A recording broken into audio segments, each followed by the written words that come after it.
Welcome to this week's episode of Campbell and Jones Meet the Monsters, the podcast where we chart the cinematic legacy of the classic monsters.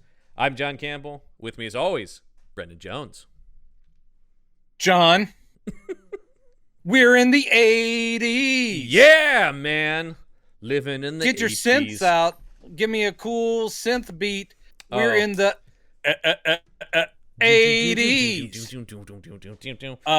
We've made it to season 14 of our show. That's it. That's right. Feels like that because this is a show that started post, COVID, or it started after COVID had broken out. So it does feel like we've been doing this show for 17 years. Oh my God. No, but this is season 4. Season 4, the 1980s. We have entered the 1980s, and what a way to enter the 1980s. Yes. I will say it's exactly what I thought, which is it still feels like a movie from the 70s. It does. Because but late 70s, because I can see the influences of a lot of stuff that was. I was going to say the Jaws influences are like omnipresent to me. It seemed like the pitch for this was almost like it's Jaws meets Creature from the Black Lagoon. Well, here's my. I'm going to paint you a picture of what this movie is. Are you ready? And you can sit back. I see that you're already drinking something. Get yourself a meal because I'm going to paint. Should we tell people what the name of the movie is? No. Okay. Not yet. All right. So I'm going to take them on this journey. Great. All right. So it's late at night, and it's like a farm road, and there's at some point there's a crossing. Okay, so it's late. It's also very misty. In one vehicle that's coming on down the road, it's Creature from the Black Lagoon. Not the actual creature, but the film is driving that vehicle. Right, okay? yeah. It's driving. Maybe it's had a little much to drink, whatever, because it's not too steady. And then coming in the opposite direction, and again, maybe they're all hopped up on something, but here it comes, and I don't know if you're ready for it. Yeah.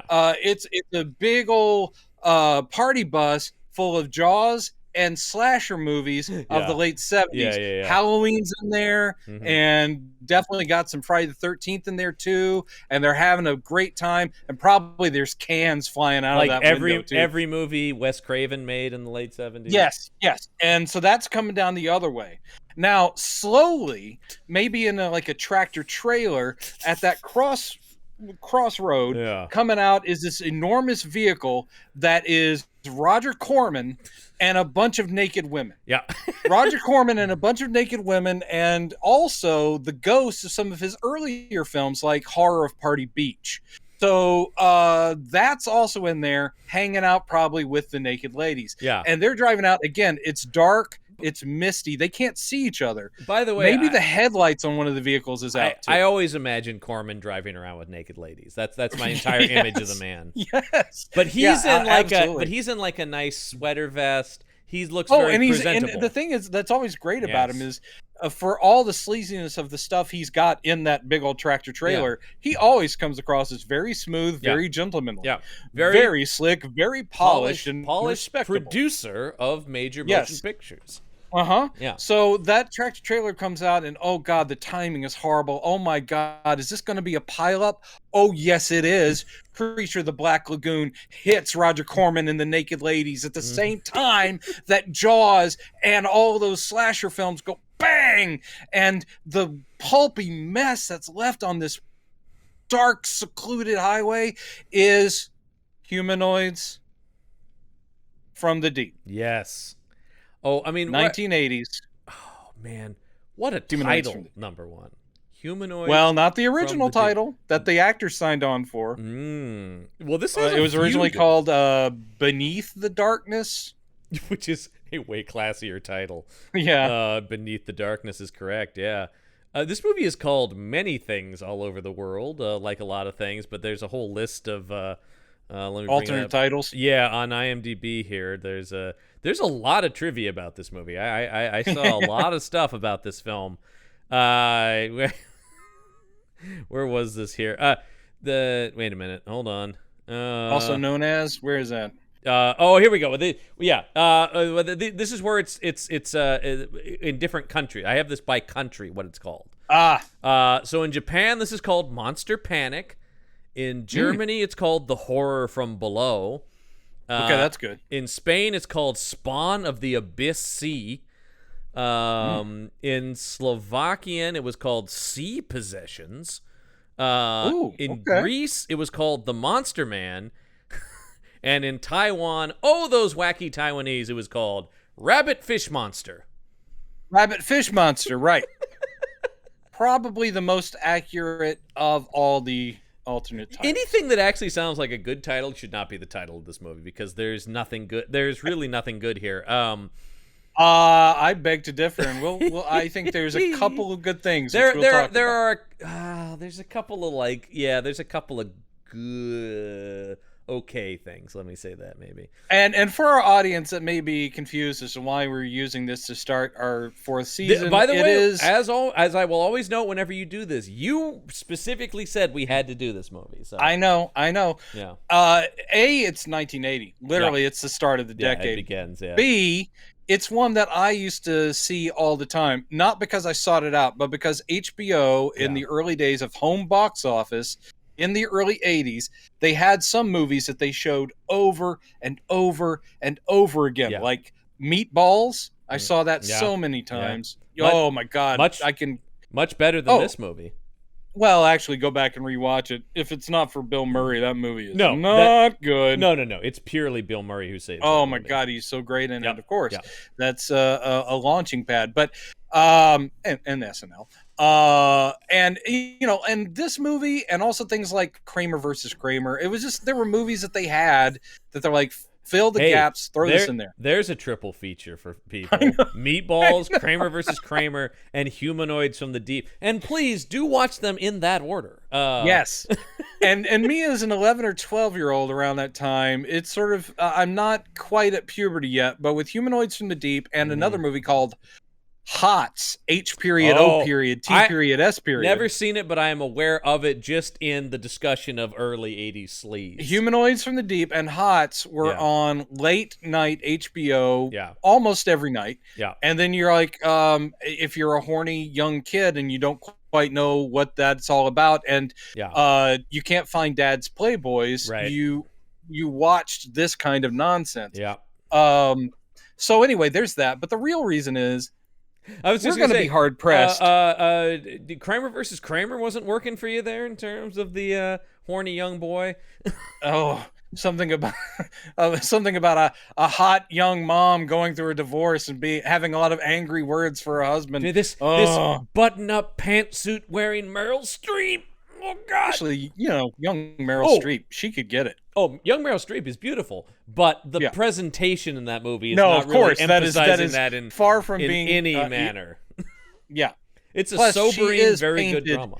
As a monster in that movie, she is the one that's like the horrible character, and it takes a good actor to flesh her out, but the wife is the bad guy in that movie, and because it's that's 1979 and Dustin Hoffman can never be wrong.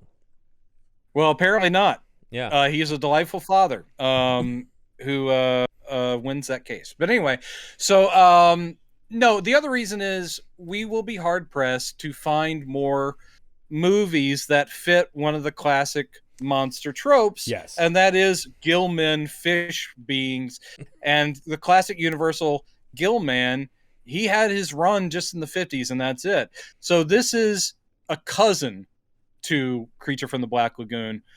And that's why I recommended it, not because it's good. Oh, God, no. This is a shit burger. Yeah. And we're going to say that before we even launch in. Yeah. People at home, don't watch this unless you're a huge Doug McClure completist, and I understand if you are. Look, man, I've got every McClure movie on DVD, all right? Actually, I was thinking about it the other day when I was watching this. For an actor that I don't like, whose face I don't even like, I just can't stand his presence how lame he is as a hero. I never liked him really either. I have seen so much Doug McClure in my life. Well, because he did a lot of the B genre crap. I watched all the Land That Time Forgot, The People That Time Forgot. I saw all those Warlords of the Deep. I mean, I saw all of those. And that's a lot for, again, I don't like this guy. No, he's not very likable. I just there's not much. I mean, like in this movie, the guy I was drawn to was Vic Morrow, who's just a more interesting and compelling actor. The thing that kills me about it is, from what I know, and it's not a lot of the private lives of these people. Yeah. Vic Morrow was the notorious drunk. I mean, he's a great actor, great actor, of course, R.I.P. But his substance abuse problems actually kept his career low, which it shouldn't have, because he was so good. Because he's in shit like this. You can tell. Like, right. But he's the best thing in this. He's actually acting. He's so good. And Doug McClure, who's our ostensible lead, I don't know his private life. I don't know if he had substance abuse problems. But in this movie, the guy who was a real-life supposed drunk is laser-focused and an actor. And the guy who's our hero seems to be drunk this entire movie. Every scene Doug McClure is in, I expect to hear cans being kicked around his feet. Come here, because he was never a good actor, even in his early days. And in this thing where he's the lead, he seems to be sleepwalking or drunk walking through his performance. Yeah. So I don't know if he actually was a drinky drinker. I'm looking. I mean, seems like it in this movie. I'm counting 6 marriages. That doesn't speak well of him. He died at 59, also I can't even think of him without thinking of Phil Hartman going, "I'm Troy McClure." Well, that was very much they openly said this, is that they took Troy Donahue and Doug McClure and made Troy McClure. And apparently, according to his children, he found Troy McClure very funny. Who? Doug McClure did. Oh, good. Yeah, and apparently, and I had heard that from some of the Simpsons writers, saying that his family reached out, after he died and said, our dad was actually pretty delighted by the Troy McClure character. So well, I mean, that just that's good. He had a sense of humor about it. Yeah. I mean, the guy couldn't have really, looked at his career and said, "I have left a legacy." Great work behind. No, because he definitely. I mean, he was certainly in some bigger movies. Once upon a time, was, as a walk through, like one of the team of World War II guys is going to do a thing. It's like, fine, he'll be the explosive expert who has like 4 lines. Great. Right. You put a movie on his shoulders, it's going to be a C-string or even D-string movie. It's going to be I mean, I'm looking at his career, and you have stuff like Shenandoah, which is a Jimmy Stewart movie. He was in. But he's not the main thing in that Lord, at all. No, nor should he be. And of course, he was the other guy on The Virginian, Yes, like, he was the other guy. That's how that works, man. I am acquaintance of Checkmate, the Virginian. But then the stuff he is the star of, holy shit, I have definitely seen At the Earth's Core because of Peter Cushing. And he fought a lot of puppets, and he fought a lot of knockoff Ray Harryhausen. I mean, looking through his IMDb, it is a lot of just utter garbage, and then the occasional role in something like he's in The Unforgiven with Burt Lancaster, he's always in Gidget, of course. That I definitely know him from. He did a lot of TV. I mean, I think I'm sorry, he's in the movie Gidget is what I mean. A journeyman, competent, but not great actor. A recognizable big old meat face. He's got a big old ham of a face. And you can, just watching this movie, you know why. He's just not interesting. There's just nothing there. Like, the whole time I was watching this movie, I just kept thinking, I thought the guy who played the Native American was more compelling than him, and that guy was even pretty boring. Guy's terrible. Yeah, but he was slightly more interesting than Doug. Slightly. I also just thought Doug McClure is so wrong for this part. He feels too old. Yes. When he's got his younger wife and baby at home, you're like, what are you, 60? He's not, by the way. He just looks old. He's like 40 I hope here. They paid her well, because she had to look adoringly at him and kiss him like twice. Well, honestly, when we first meet them and it's their family, he's holding the baby, I thought, this is his daughter and grandpa, right? Yeah. And when they introduce his younger brother, I kept thinking, oh, that's his oldest son. Right. Yeah. No. Turns out, no, that's his younger brother. Yeah. What? And he's doing this lady. Yeah. Yeah, and then the doctor lady comes in, and there's not much of a spark. Oh, I got to say also, here's the thing. Ann Turkel had a long career and was married to or a longtime companion of Richard Harris. Great actor. Oh, love Ann Richard Turkel Harris. in this is horrible. Well, another prime example of miscasting. Well, not just miscasting. I mean, I've seen her in other things. She's not good, period. But here in this, I swear to God, there are people that I knew in community theater that could blow her off the screen. She is so flat with her line readings in this. It's horrible. By the way, married to Richard Harris from 1974 to 1982, though they remained extremely close even after the divorce. Well, that's good. And I certainly don't begrudge her a happy life and existence and career. To connect it, because I will always find a way to get back to Star Trek, was the maid of honor at Marina Sirtis's wedding. Really? Yeah. In 1992. Oh, that's beautiful. Yeah. Well, I'm touched. Yeah. She still is awful in this. She is. She's everybody's terrible. Bad in this except for Vic Morrow. Vic Morrow. Yeah, Vic Morrow is... it's another one of those things where I'm like, Vic, you don't need to try this hard. It's a piece of shit. But he's really playing a character, and he's got a simmering rage in him. And well, that's also a Morrow thing, though. Well, Morrow was almost always like a hard character, a bad character, and of course he was very off and seemed to be fine with being typecast as politically incorrect characters. Although, like, I'm the asshole who's everyone's going to go, ooh, he didn't just say that, did he? I was looking through his IMDb here, and they talk about a lot of his friends and fellow colleagues said, though he often played heavies, in reality, he was a very gentle and nonviolent man. I do believe that. I mean, but he was I also, drunk, read interviews with Jennifer Jason Leigh. I don't think he was a good father. So I think whether he was violent or not, I think he was a complicated guy. Yeah. Oh, he's a troubled dude. There's no question about that. Troubled dude. Yeah. We should talk about taglines and poster, and then talk about this I'm dying to movie. talk about this poster, because the poster says it all, man. The poster really indicates what kind of picture.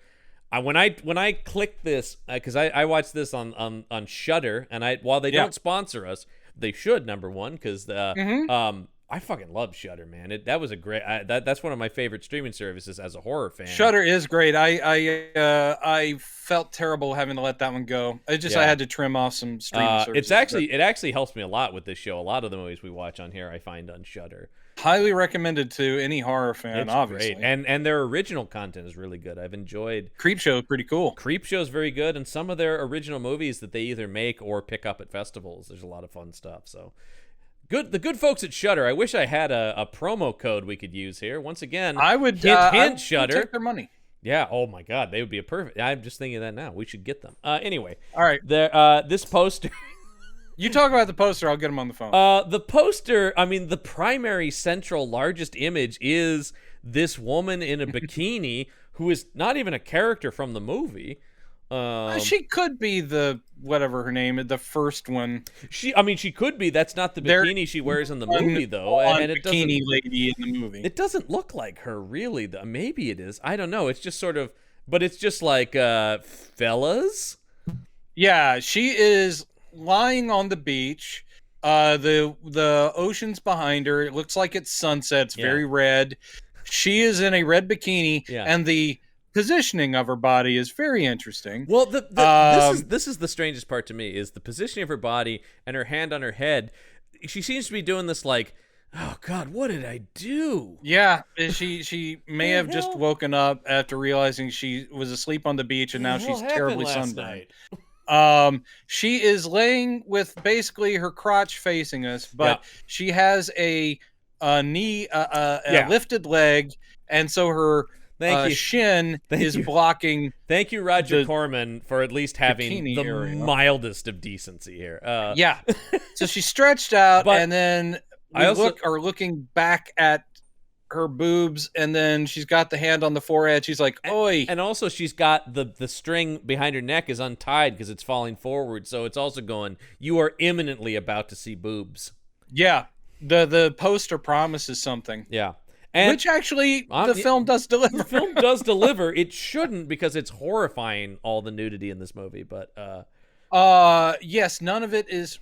I mean, there is a teenagers. There's two teenagers making out scenes where boobs are at least in a love making setting, but then it's rape, and then it's awful. And one of those scenes is the most insane thing I think in this movie.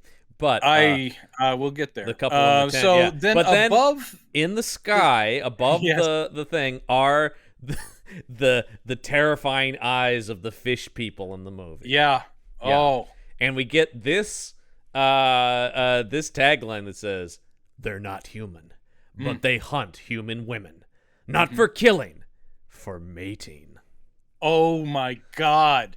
I'd say that this is a successful poster because it is creepy. Yep. It's unsettling with the implications. Yep. And since they put the woman in this pose, and it's not like they're hiding what kind of movie this is. No. It right off, like I said, as soon as I saw this just come up on my TV as the selection, I'm like, okay, yeah, I know what it is. I know what we're looking at here. This is a sleaze fest. Right. And there's so at the very least, we cannot feel that we got, snookered. No, Lord, no. There was no bait and switch. Like, I was expecting an intellectual exercise. Oh, no. No, this is... No, it's just shit. This is as bad as it gets, man. Like, I don't know, man. Some of the stuff we saw in the 70s too. just the impetus here is so dirty. Like, it's all just so sleazy. Let me give you some alternate taglines here. I'm ready. I'm ready for it. From the caverns of the deep, it strikes. That's one. From the ocean depths, they strike to terrorize, to mate, and to kill. Oh, okay, yeah. And then finally, I don't follow this one, it just in terms of connection to this movie, but here it is. Between life and death, there is humanoids from the deep. No, that doesn't mean jack shit. That's like gobbledy nothing. No, there's no undead aspect to this thing. These aren't vampires. There's no between life and death. What? Yeah, no, that has no bearing. Nope. So anyway, those are the alt taglines for this film. My God. 3 people wrote this movie too. That's you gotta love that. Oh, I see I see that the main credited screenwriter. This is it. One and done, man. William Martin. His first and only screenplay. Sometimes you've done like you've done your masterpiece. Why continue? I mean, he knew that his voice had gotten out into the world. This is what I want to say. Yeah. Yeah, and then the other guy wrote this and one episode of Night Gallery, and that was the end of his career. Man. And then the other one was the guy whose short story they adapted, apparently. Oh, nice. Yeah. So. Well, I'll just say, when you sit there going, is there a germ of an idea here that could, in competent hands, better writers, better directors, better actors, could this have been anything? Yeah. Possibly. Yeah. I mean, it is a creepy horror idea. Yeah. And it's tying in the idea of salmon and spawning and a new species of sea creature that does then decide it has to propagate with humans. Yeah. That's a good horror premise. Yeah. But there is no intelligence in this movie. There is no intelligence in plotting, character, structure. And when they get into the science stuff, it's so tossed off and like a so tossed off. Whatever. It killed me. We're not there yet. We should take this in turn. But man, do I have a problem with when it tries to smarten up late in the game and it fumbles that ball. Oh God, does it ever? It sure does, man. But I was looking to see if I don't think they ever did do this on. This really does feel like a Mr. Science Theater 3000 movie, and it's not. Maybe someday. Again, I was talking to you about that before. I think they, except for maybe riff tracks, which of course, because that's always been just strictly streaming stuff. I have a feeling that those guys have a sleaze meter that they don't go over. That's a factor. And this movie, even when it's not being aggressively gross, is gross. So I think they probably were like, we can't. I mean, there's just so much editing we can do to get around all the nude scenes. There's certainly whatever. plenty of other Corman movies they have. And rape is a theme, and how many jokes are you going to be able to get out of that? Oh no, I was gonna say Yeah. you can try. Watch what you say, John. It's yeah. People are listening. Oh, the show's been to our canceled. What's this now? Hello, John and Brendan. I am the internet, and I'm shutting you down. Oh, we always knew this day would come. We had a good run. Oh, please, Mr. Internet. We just got to the 80s. And there's going to be a lot more things with this kind of sleaze factor in the 80s looking forward. A lot more gratuitous nudity in the 1980s. Oh, goodness, yes. Okay, so we open, and right off the bat, I am thrown by the fact that the title that came up on the screen was Monster. And then in real small font in parentheses, Humanoids from the Deep. Yeah. What? I don't know what the explanation for this is. Well, no, the explanation is that is it Shudder that did the re-release or Shout Factory? It was Shout that did a Blu-ray re-release. Yes. So under their entire collection of Roger Corman's cult classics. There you go. Yeah. Shout wanted to get the most complete uncut version, and that version happened to be a European or Japanese release. And there it was released under the title of Monster, Humanoids from the Deep. So they just didn't bother, let's not swap out title cards. Yeah. So we got to see a very nicely cleaned up, unexpurgated, and it's not more boobs, actually. It was specifically one effects kill. Oh, that is my highlight of the film. Loved it. That was it. Cut for American audiences, was restored for Europe. As the resident gorehound on the show, it's not this not movie, bad. I'm amazed that you didn't like it as much, because I mean, I know why you didn't like it. It's terrible. But the sleaze, it delivers on the gore. But the problem is that the sleaziness of the other stuff kind of cancels out my enjoyment of the violence. I understand. I mean, I did enjoy seeing dudes get slashed by razor claws, but then it was like, yes.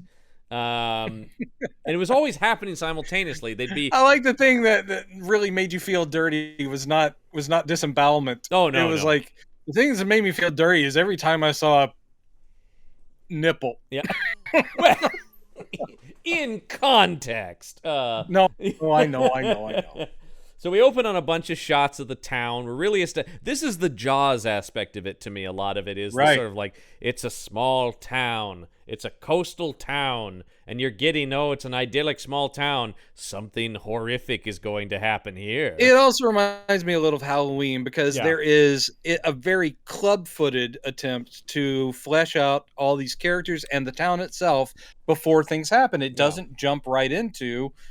Well, I mean, it doesn't take too long, but it doesn't jump right into Monster Mayhem. They're trying to present, get to know Noyo. This is Noyo, North California. Which I will say is some of my problem with the beginnings of the movie, because I was going hold on, movie. I can't remember all these people. It was introducing so many. When we meet all the fishermen at the top, I'm going, I can't be responsible for all of these guys, right? This movie's only 80 minutes long. A lot of these guys aren't going to matter, and it's true, because we knock off 3 of them all at once early on here, which in a very entertaining way. So literally, I'm just going. This movie is awesome, but I laughed a lot during this movie. 100%. My recommendation of this movie, any kind of recommendation, would be, this is another one where it's get a group together and watch it, because it is hilariously bad, like a lot of Corman films. Yes. No, I openly laughed many times during this movie. I'm glad I'm not the only one. No, it's very funny. So we open up on, and the only thing I have to hold on main characters early on is I'm going, well, that's Doug McClure and that's Vic Morrow. I bet they're the main guys. And it turns out to be the truth. Yeah. I mean, you've got Doug McClure is a local fisherman named Jim Hill. Yeah. God, what a boring name. And the other guy that seems like he's going to be important is Johnny Eagle, simply because they keep going, ugh, Johnny Eagle. What I love is they're actually taking time to try to establish this backstory of, and what I like about it is its attempts to be relevant. They're going, look, this movie, is it really about fish people who want to mate with women and kill dogs, or is it really could be about the Native American lands being taken over by white, landowners, and property developers. There's something That's there. actually a plot that they're working with. There's what I found something hilarious there. is the only Native American character we ever meet Yep. is our friend Mr. Eagle. Yeah. There's a meeting he has with other people of his tribe that we only hear ADR of voices because Vic Morrow spies on them, and we just hear people talking. We're like, I guess there's other Native American people in town, but they sure are shy. Mm-hmm. Yeah. It's not good. They don't have the money. Vic Morrow plays Hank Slattery, who's another fisherman in town, but he's a guy he's one of the wealthier ones who is about to establish a cannery, and that's a salmon cannery. That's the big thing here. Boys, we need this cannery. It's going to be the best thing to happen to this town. Yes. And but they're all like, that Johnny Eagle character, he wants to stop it. He doesn't care about this town. He wants to take the land back for his people. Yeah. And Jim Hill is actually pro cannery, but he hates the mistreatment of Johnny Eagle and the Native Americans. Which he's their friend. Yeah, because he's Doug McClure. I mean, really, Doug McClure. Doug McClure doesn't even have the charisma of Troy McClure, though. I know he doesn't. And when I Phil look Hartman at him on being screen, bland lead is more interesting than this guy. The reason you think this could be an MST3K, besides the fact it's just a terrible movie, is there is a very Joe Don Baker quality to Doug McClure, but especially at this point in his career when he's much paunchier and beer gutted. You know who I could have used here, who would have been better but still paunchy and kind of drunk? Tom Atkins. This feels like a Tom Atkins role to me, who I love. It does. If you're looking for a slightly drunk, middle-aged guy to be hero of horror movie, Atkins is your guy, because he's a good actor. He's an okay actor. He has a weird edge to him. That's what I like. When he's playing a hero, he's never like a shining knight hero. He's always like kind of an asshole. It's why I love Halloween 3. A lot of it has to do with his performance, because you're like, he's like a drunken deadbeat dad, and you're like, oh, this is the main guy. And this is our hero. He's telling his wife to get off my 18-year-old girl. Yeah, and making sure he's got a 6-pack of beer all the time. Get off my back about those alimony payments, Jesus. That's what I thought. I kept going, I want Atkins in this thing. He would sell this to me. But Doug is nice guy. He's our nice guy. Yeah. He's just very ineffective, and he doesn't even have the charisma of a Joe Don Baker or a Tom Atkins. No. Now, that's what I'm saying. Maybe not that they're good actors, but those guys are more interesting. Yeah, they have personalities. Yeah, exactly. And that's really what you need in something like this, because you don't need good acting in a movie like this. You just need compelling. You need people. Characters. Yeah, you just go oh yeah, right, got it. Like I said, when one of those guys shows up, but essentially right at the beginning, all we know is that there haven't been very good hauls of salmon lately, right? And the Salmon's town drying is up, divided boys. over the cannery idea. Yep. And so Doug McClure and his younger brother are getting in, and then they see another bunch of fishermen off. They're like, okay, you go, guys. And these are other guys that we're introduced to, like a family. There's too many. There's his brother Tommy, and then Johnny Eagle and Jerry, and and there's a Smitty in here. Yeah. And you're just going who the fuck is anybody? I don't know. Well, I mean, Slattery, he has a gang. He has a posse of other bad roughneck types. Yeah. And I never learned any of their names. And the people who are about to go out in a boat and die, I remember none of their names. But I do want to make one thing clear. Yeah. I love any movie, especially a horror film, where the first death is a fat kid who reads comics. Because I was like, oh my God, this movie is for me. Yeah, because we follow one of these boats. That kid. I was literally that age reading comics and that fat. When that kid goes overboard, I was like going, there goes Brendan. Bye-bye. The beginning of this scene, we cut to these two fishermen and one of their kids. Yeah. And I couldn't tell who was who. I swear, I think the kid was Smitty. No. Well, No. this is how poorly edited it is. They were calling out names, and I couldn't figure out who they corresponded to. And I don't think you need to worry about it. No, it didn't. But especially since they're not with us very long. No, but the only reason I say that is because in the way it was cut, it seemed like the kid was Smitty. I don't think he is. I just kept going, that can't be right. Smitty might have been the guy who was not one of the relatives who was actually captaining their boat. Right. Because it looked like there was the older fisherman, younger oldest son who was like a teenager guy, and then there was the fat kid reading comics as the youngest son. Yeah. And then the guy who's actually directing the boat and not fishing, that might have been Smitty, because I don't think he was related. You know what I love? Here's what I love team. is if you go to the IMDb, no one is credited as Smitty, so I can't even look it up because who cares? You're obsessed with Smitty. Let it go, man. Smitty's just a funny name to me. I think when somebody goes, "Hey, Smitty," they're all dead in like 2 minutes. Well, no, because that's the thing is they latch on to something. They're like, "What the hell's going on here? We gotta pull in this net. It got something big." What I love about this scene is it's doing a bunch of the tropes, and in fact, Creature from the Black Lagoon tropes of, oh, we've got some great haul of fish. We know because we're underwater that they actually have. We see a claw. We know that they've got one of the fish people. Right. So they think they've got a big haul. They are definitely trying to do the Jaws thing with the camera angle of the moving camera underwater. I want that. By the way, did you see who did the score on this movie? Yes. The legendary James Horner, man. I love James Horner. This is a 1980, and he did it in 2 weeks, apparently. Yeah, he's 2 years out from doing one of my favorite scores of his, which is Wrath of Khan. Which nice. Is a great score. But here, he's just... this is one of several things he did. I think this is only his second movie he worked on. The other one was also a Corman picture. Corman is pretty awful, but Corman was responsible for launching so many 100%. I mean, that's the thing with Roger Corman is forget the movies themselves, but what he did, almost having like a film school.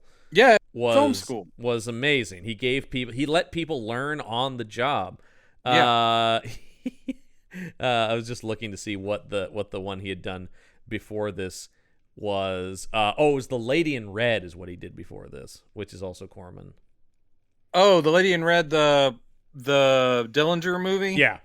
That has TV's Nancy Drew in it? TV's Nancy Drew. Bob Conrad, one of my favorites. Bob Conrad. And a screenplay by, speaking of film school, John Sayles. See, well, John Sayles had already done so much and was already established. He kept working for Corman. Mm-hmm. He would go do one of his independent movies, get a bunch of acclaim and awards, and then he'd come back and write Alligator. It's like, God bless. That's money, man, and I don't blame him. James Horner, his score after this, one of my favorite Corman movies, Battle Beyond the Stars. Yeah, me too. That's another shitburger, but it's a fun shitburger. No, that one I actually enjoy. Like it's silly. No, I can only enjoy it ironically. Well, no, it's terrible, but it's great. It's fun, and it's got that one has a good cast. That's a key difference in that. You've got like George Peppard and stuff in it, most importantly, you have Richard Thomas, television's John Boy Walton. You've got Richard Thomas, George Peppard, and John Saxon chewing scenery as the bad guy. So it's a lot. And you have Sybil Danning. Well, yeah, and that was probably just at the beginning of her rise and the B Queen. Oh no, she'd already started in the 70s in Europe. But I will say this: those of you who don't know who we're talking about, hang in there for Howling 2. Oh yes, and also. A little tease for Howling 2. Christopher Lee comes back on this show. I know. That movie is insane.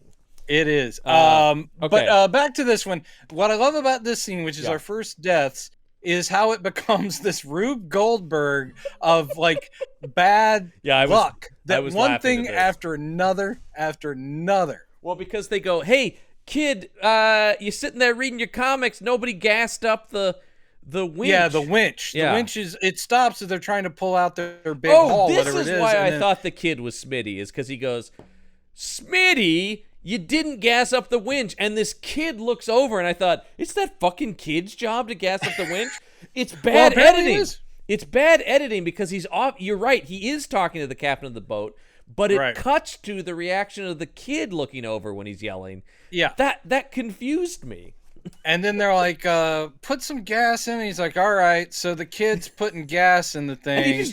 And then while he's putting gas in the thing, the winch arm gets pulled on, and they're like, oh no, you're gonna have to help us over here pull this up real quick. And the kid, so then he just dumps this gas tank, and it starts he's like, he drops what he's doing, which of course is the gas can. So gas is leaking on and the so I'm watching deck, that going, well, obviously this boat is going to explode. Automatically that's gonna happen. But I figured the kid, so he goes over to help them. I didn't think they were going to kill the kid, but this movie could give a shit about any kind of morals like that. No. No, dude, the cat does not get saved in this movie at all. From it.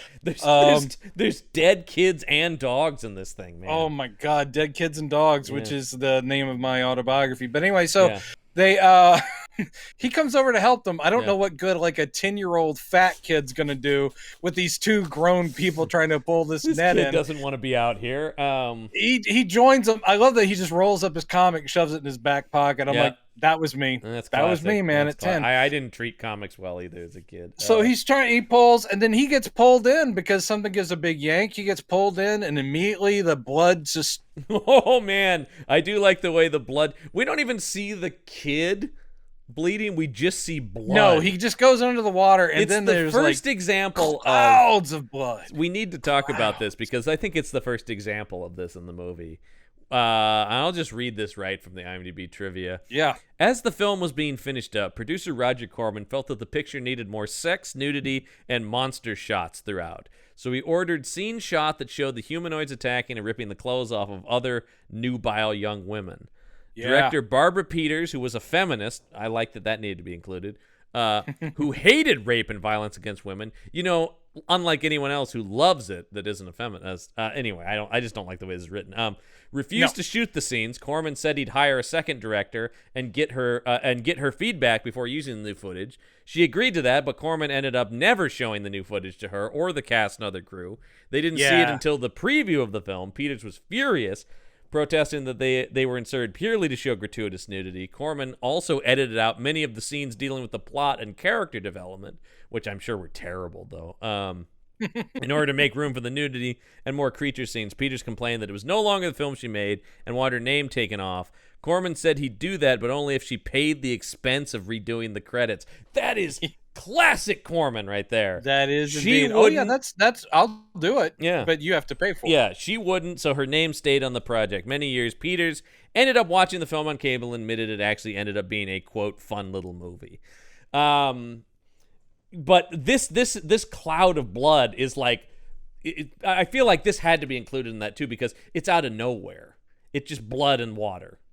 Yeah, I mean, or it was weirdly, it could be part of the original thing where what she was trying to do was be more discreet. Oh, then maybe that's it's like I don't want to show wounds or a kid's head coming up, so I'm just going to show. Yeah, all I can't the blood. believe Corman didn't get this kid ripped in half or something like that. Yes. Yeah.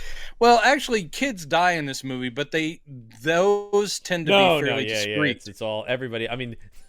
There's some teenage and up. Oh, we see faces ripped and rib cages pulled out. Yeah, and all kinds of stuff. Yeah, and it's all characters who aren't characters and never interact with any of the main characters. So not very often. Which I love. So Smitty goes in. He's dead, and then you're still gonna call that kid Smitty. You are so obsessed with that kid being Smitty. Whatever. That's a you, man. That's you. I'm sorry. The movie language made it seem this kid is Smitty. I was watching the same movie, and I just said, I don't care what fat kid's name is. Fat kid's me. Fat kid went in. He's now blood. I don't know the name of anybody on that ship, but he was a fat kid. Then he became blood. Then he became blood. That's what I saw. And they cut back to the guy who's actually probably Smitty, the captain. This is what really made me laugh, is him grabbing this flare gun. And he loads the flare in, and then he just trips and ignites the gas, and the boat explodes instantly. Well, you do get a few seconds of obviously the father, who's the main fisherman, Yeah. is like, "No, my son!" He's like, "I My gotta go in and get fattest my son. son." He was my fattest boy. He was my fattest boy, and that was a really good issue of that comic he was reading, which I kept trying to figure out what it was. It looked like one of the humor comics I of will the time. say, It looked like it was like an issue of Jerry Lewis Adventures or when something. when I went and saw the new West Side Story, anytime they had scenes in Doc's pharmacy, I was always looking at the wall of comics that were behind them to see what was back there. I would do the same thing. They were comics of the era, but not like no DC or anything like that. Like no, it was all like no, they would probably be all public domain stuff. Yeah, totally. Yeah. So it is funny. It's just one thing after the other. It's like net trapped, gas tank falls, winch starts to break, and then the guy with the flare gun and the ship gets rocked, so he falls and the flare hits the gas, and then the thing just blows up. There are so many explosions in this movie. No, that's the thing I love is this is the first of something just like huge fireball explosions that are just like, why? Why is that what would happen? They cut to somewhere like on the docks, or maybe it's on Doug McClure's boat. Yeah. But they're just like, oh my God, what was that? Yeah. And they're like, oh shit, that was the blah blah blah. They're all dead now. Well, then it cuts to later that night at Doug McClure's house. You have to say Doug McClure. Yeah. Which he doesn't sound like at all. No, but he should.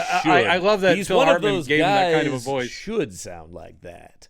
Yeah. But he's talking to the sheriff, and I do love where they go like, "What do you think it was sabotage?" And he goes, "Well, boats don't just blow up for no reason."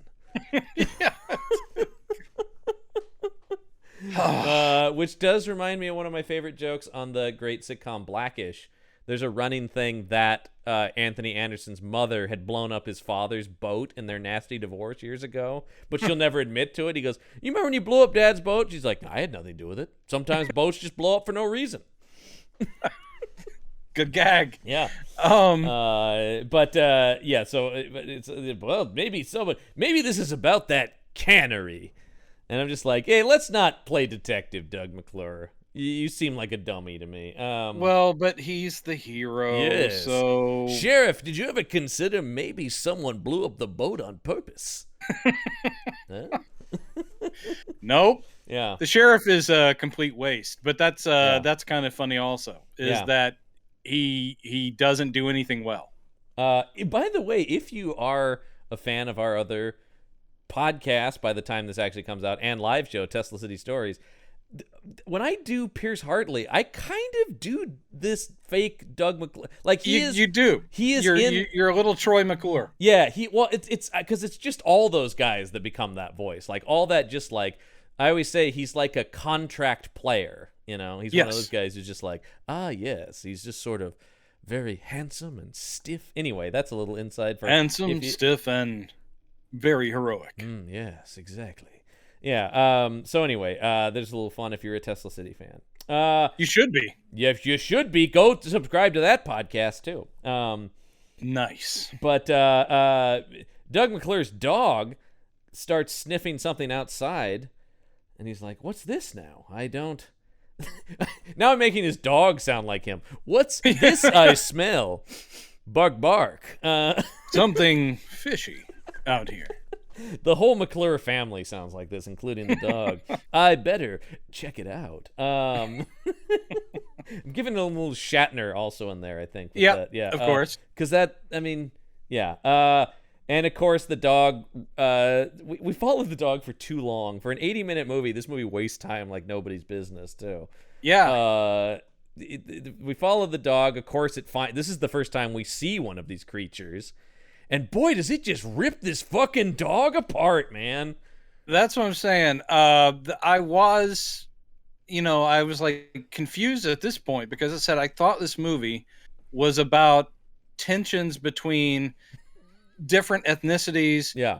A community divided. Yeah. And instead it's about how much fish people hate dogs. They hate them.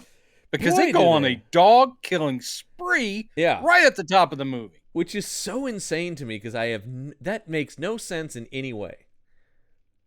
Fish famously hate dogs. Well, because it's so interesting because later when they're talking about the science, they're like, well, obviously these creatures saw humans as competition for them. It's like, but they wouldn't have seen dogs as that. And it's one thing, this dog barked at this creature and it killed it, but then they, like, in a serial killer fashion, go and murder everyone's dog. Yeah, I mean, other than the fact that I guess everyone in this fishing community has lots of guard dogs protecting their boats. Yeah, that's the other thing I thought was insane. Because it does all seem their like the dogs are on their boats. Yeah. Well, nothing in this movie makes any kind of logical sense. But except for everyone else left their dogs on the boat, except for Doug McClure, who brought his dog home, but the dog still gets killed. And that dog still gets it. Yeah. So then it's the next morning. Doug McClure's wife comes outside, can't find the dog, looks in the doghouse. We're all very confused about that. His wife. She's attractive and young. Yeah.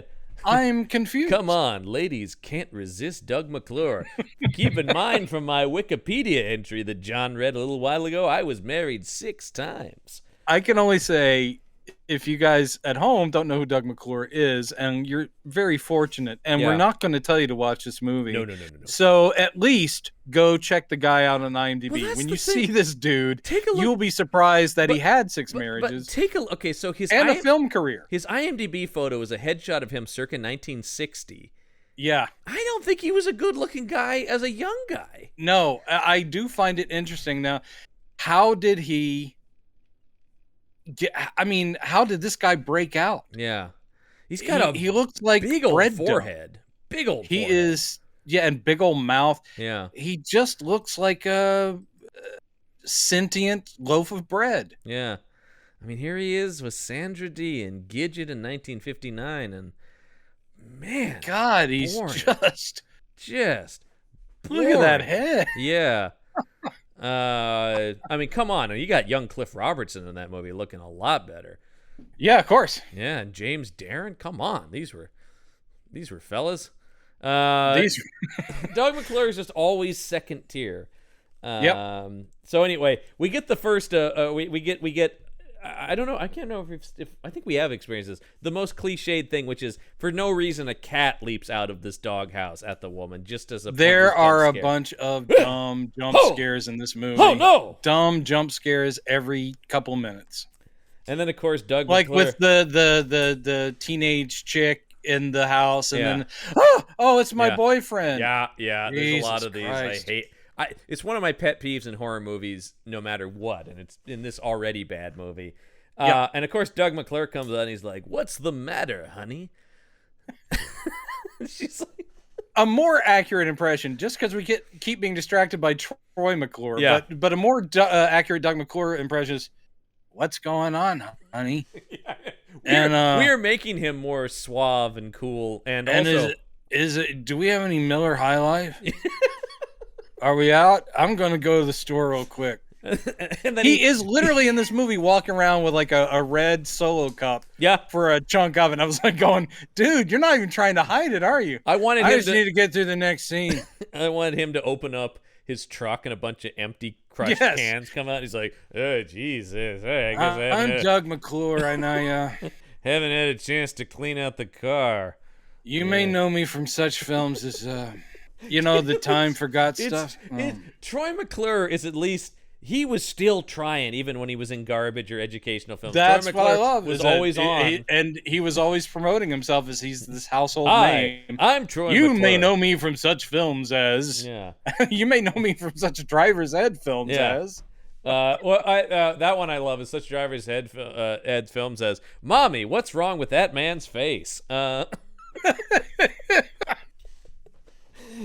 was it Towel Snapping, The Blinding of Billy Whitlock? There's so many. You may remember me from Christmas Ape or Christmas Ape Goes to Camp. Sorry. I'm sure someone has a comprehensive list somewhere. Of every film that my favorite one he did is when he's doing an educational one and he goes, don't believe me? Just ask this scientician.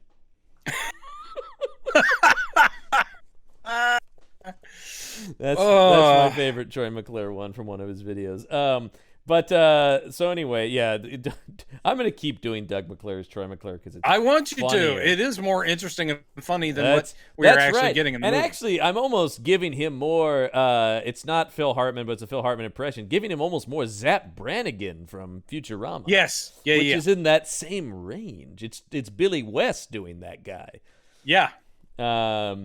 So let's see. Yeah. So he's like, what's this mysterious goo over here? I literally just write down main characters follow mysterious trail of goo because that is what happens next. That is exactly what happens. Well, I've never seen anything like this. Let's check it out. And so they follow the goo, and then they find their dog dead and covered in goo. Yeah. Oh, and that dog's ripped up. Oh dear God, what's done this? And then it cuts from that dead dog to like 5 dead dogs all along the dock, and everybody's like, what is this? And then they see that Johnny Eagles' dog is still alive, and they're like, the only dog that didn't die was Johnny Eagles. He must have killed our dogs. We need to underscore so you understand that the movie posits Slattery is a horrible bigot. Oh, yeah. Not only is he determined to get his cannery built, he doesn't like those Native Americans. Yeah. Well, Vic Morrow read the script and said, oh, this guy's in my wheelhouse. Yeah. So he basically does say, the only dog that wasn't ripped apart was Johnny Eagles. Therefore, Johnny Eagle killed all of our dogs because he's a no good engine. Yeah. And I know that's on PC, but we're talking about the way this movie is presenting this stuff. And it's gross. And keep in mind, Vic Morrow is 50 when he makes this movie, but he looks 70. Like, he's weathered. As he was in a lot of... I mean, I remember one of my favorites as a kid was Bad News Bears, a movie he's in. It's certainly what I remember him from. And he was a mess in that movie. Yep.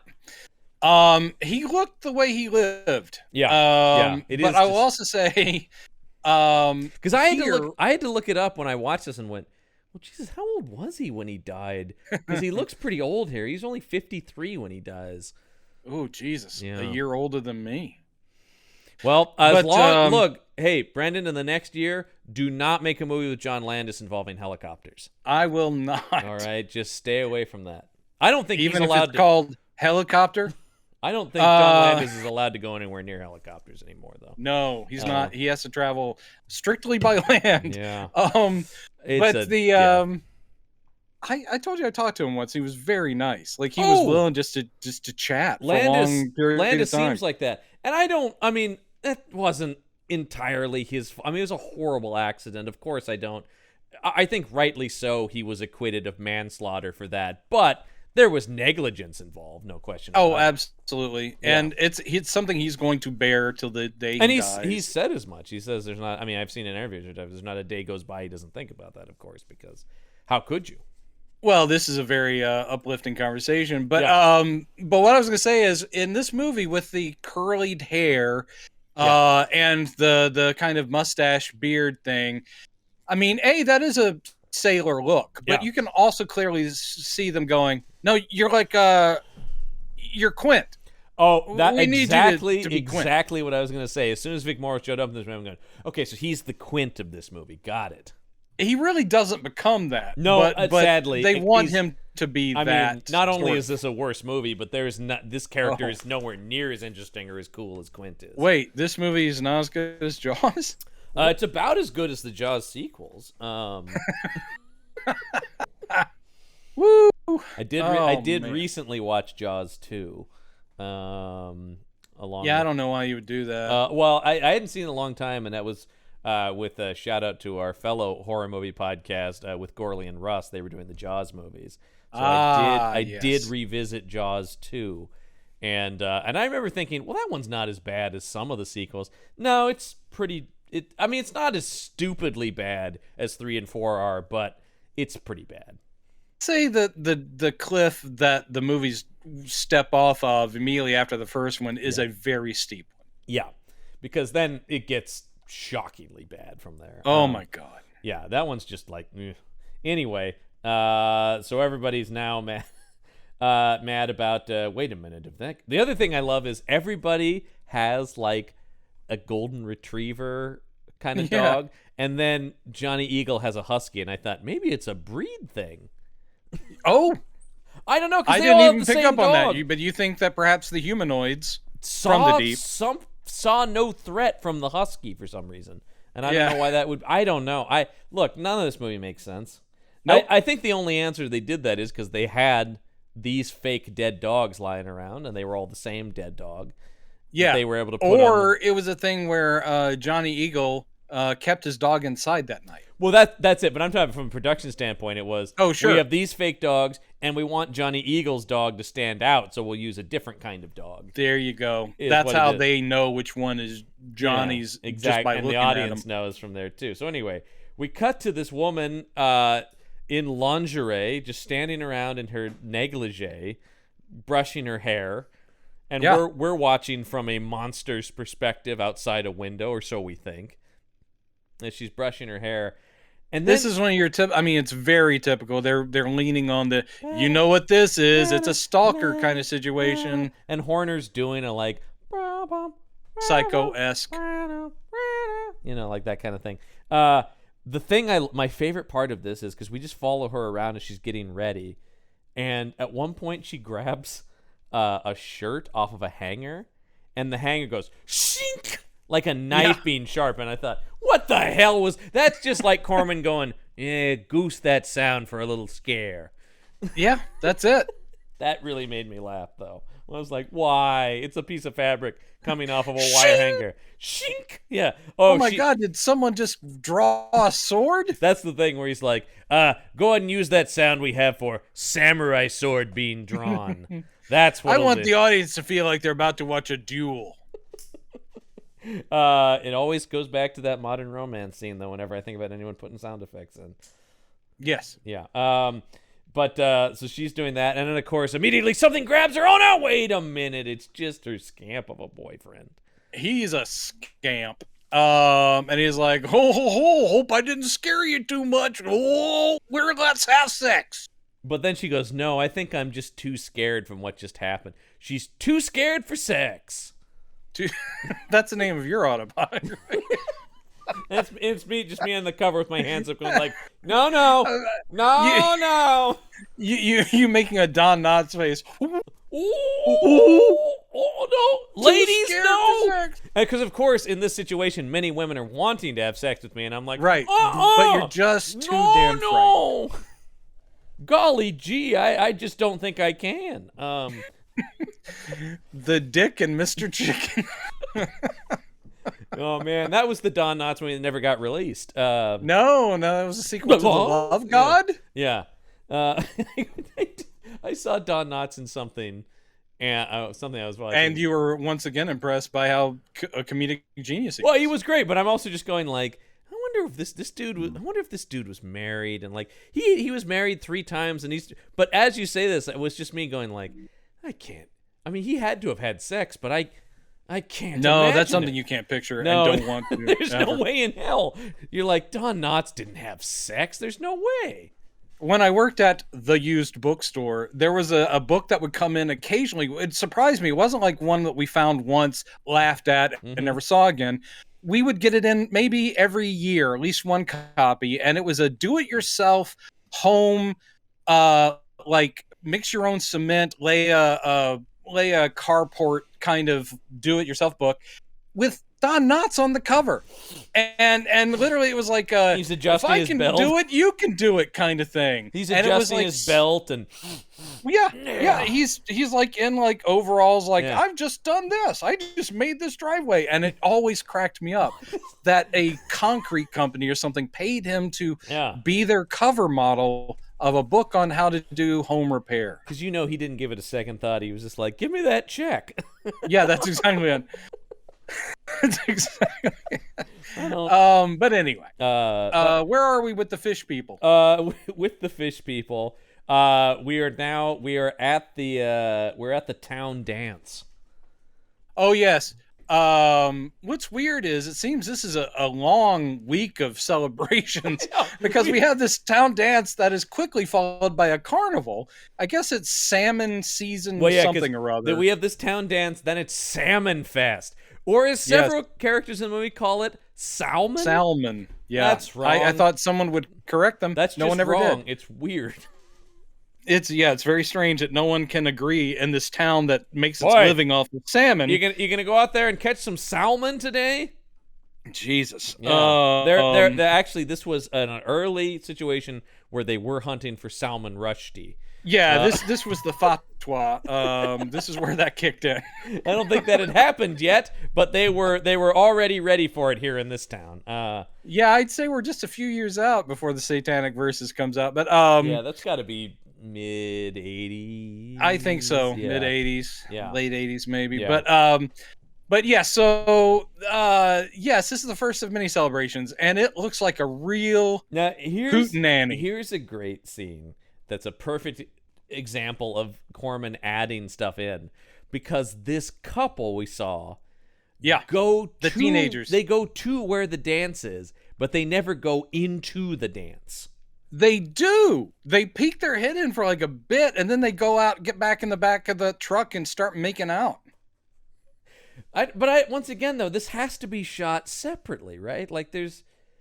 Well, I mean, parts of it, they could have called those actors back. Like, we've beefed up your role. Really? Yeah, now you're naked. Oh, okay. Not you, but sir. Then again, you have your clothes on. Yeah, not you, guy. Yeah. But it does turn out that the blonde teenage lady who we saw in the house now is in the back of the truck. Yeah. Then we see her later naked and all kinds of stuff. Yeah. And actually, she's the ending of the movie as well. She turns out to have been a Playboy playmate. Well, Are you surprised, John? No, because that's an easy thing. It's like now a lot of people will use porn actresses because it's sort of like, well, they have no problem taking their clothes off. To which, I think that's the situation. I comprehend that as somebody who, I occasionally make films, and I could never imagine asking somebody to take their clothes off. So, I can imagine asking. Yeah, I can also imagine them slapping me in the face. Yeah. We'll talk about. There is a funny story from this about them trying to get somebody naked in this movie. Oh yeah. I read that one too. Yeah. So the big special guests of the dance are the representatives from the cannery company and their resident scientist, or as Troy McClure would say, scientician. We get a scientician, all right, and people cannot get over it's a lady. Anne Turkel, as we mentioned before. Here she plays Dr. Susan Drake. The town mayor, when he introduces her, is like, doesn't he say something like "lovely lady scientist" or he goes, "Isn't she a doll" or something? Yeah. And it was just like, I mean, I know that it's meant to be that because they give her the opportunity to make faces of like, oh God, I can't believe that, but it's just so gross. Yeah. And so that she gives this speech about how they're messing with the DNA of the salmon to make them bigger and more plentiful in the area. And everybody's like, so she's going to the cannery, great. And her research is going to make this a boom town for salmon fishing. Yeah. And then in the middle of this speech, though, into this dance comes Johnny Eagle holding his now dead dog. Okay, first. Yeah. Not quite there yet. Oh, no. Only because we have the teenagers making out in the truck with some boob.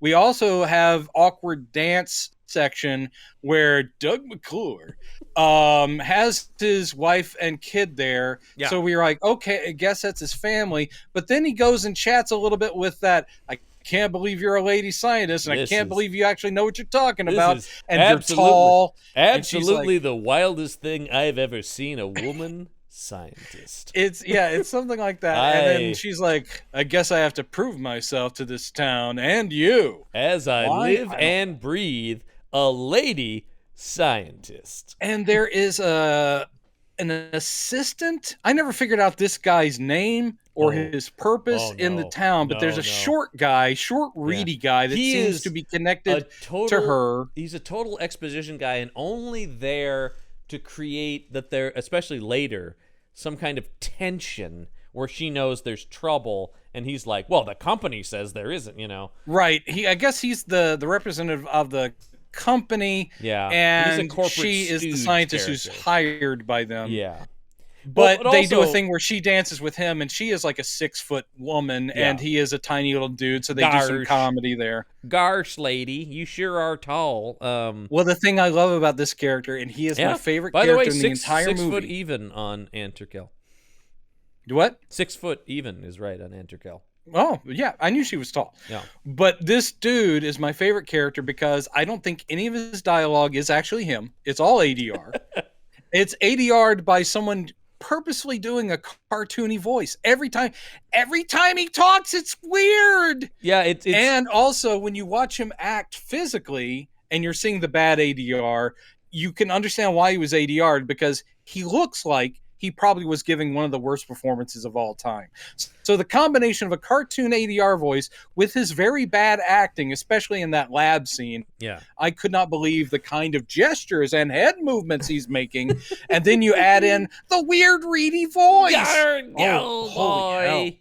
hell. All of a sudden, another Simpsons character, Professor Frink, pops into this movie. Almost Graven now. But the DNA with the frogs and the salmon. Well, and also, boy, if you're any kind of movie viewer, you're going like, well, obviously this is what has caused this whole situation. When they're talking about messing with the DNA of fish, Well, so now Johnny Ego walks in with his. I think I just ignored a lot of that stuff as being unimportant to write down. So, he walks in with the he's like, somebody killed my dog. And they're like, yeah, well, you killed our dog first. You killed all our dogs, pal. You drew first blood, not us. And he's like, no, I didn't. Yes, you did. It's a really compelling argument. And then Hank here, Vic Morrow, has a couple of his goons, and he's like, boys, get him out of here. And they grab Johnny Eagle and drag him out of this. Then they take him out to the parking lot to rough him up a bit. Yeah. It is like, shit, this escalated quickly. And then you have Vic Morrow follows, Slattery comes out, and Johnny Eagle's like, yeah, you too chicken to take me on yourself? You got to sick your men on me? He's like, Yeah, I'll take you on myself. Let him go, boys. And then it's a throwdown. Well, first while they're still holding him when he says this, Vic Morrow just backhands him at one point, which I like. Yeah. And then he's like, you won't like how that ends if you do fight me. You really think you can beat me? I'm like, yeah, he's a physically fit young guy, and you're like a alcohol-riddled, old man. Though, clearly with rage. Yeah, that's the thing. He's going to fight dirty. The thing that people pointed out on IMDb as goofs, and I noticed it too. Yeah. When he brings the fake dead dog in, and I gotta admit, I hope that was a fake dead dog because it was pretty convincing. But anyway, and he puts it on the floor. He is covered in that dog's blood while he gives that speech of, "You guys killed my dog." Yeah. And then when they kick him out, like, "Take him out, boys." There's almost no blood on that guy anymore. Right. Wait, where did the dog blood go between the in and the out? I am looking at Ann Turkel's career, by the way. And I was going like, man, you're watching all of her films right now while we're talking. Well, there aren't many, but I'm going like, why? She's so bad. Why was she in stuff? And then I'm going, oh, most of these movies starred Richard Harris. Yeah, that adds up because I'm looking at, she's in the Cassandra Crossing. I have a feeling she gave better performances, and maybe she even got coaching from her husband. But this, either she just didn't come to play, or she is terrible. Here's something you're going to be interested in, Brendan. And I wonder if you remember this or know of it at all, that she played Modesty Blaze in a 1982 pilot. Yeah, Modesty Blaze is a great comic strip character that has never gotten a good adaptation. Oh, no. There's the 60s movie, which isn't good. Nope. But it's kind of like pop art, a little bit camp in that kind of Batman way. And then I do remember that pilot TV movie, and the problem with that was it was a pilot TV movie with Ann Turkel. So, no, not good. Great character, though. Totally deserves a good kick-ass movie. Man, I didn't know there was a 2004 one. I never saw that one, but that one I think was European produced and might be better, but I don't know. Well, I mean, maybe it's European produced, but Quentin Tarantino presents. Oh yeah. No, I think he just put his imprint on that. Like, I back this. Well, and directed by Scott Spiegel, Oh, who was a Raimi guy. So all right. I don't Maybe know. I'll check it out. Is it just called Modesty? I think It's called My Name Is Modesty. My Name Is Modesty. Right. I've heard of it. Never It does seen have a young Nikolai Coster-Waldau in it, though. Ooh, nice. He's good. I like that guy a lot. This sounds terrible, though. We will talk about Scott Spiegel next season when we get to the From Dusk Till Dawn sequels. Oh God, how many were there? There are 2. It's a trilogy.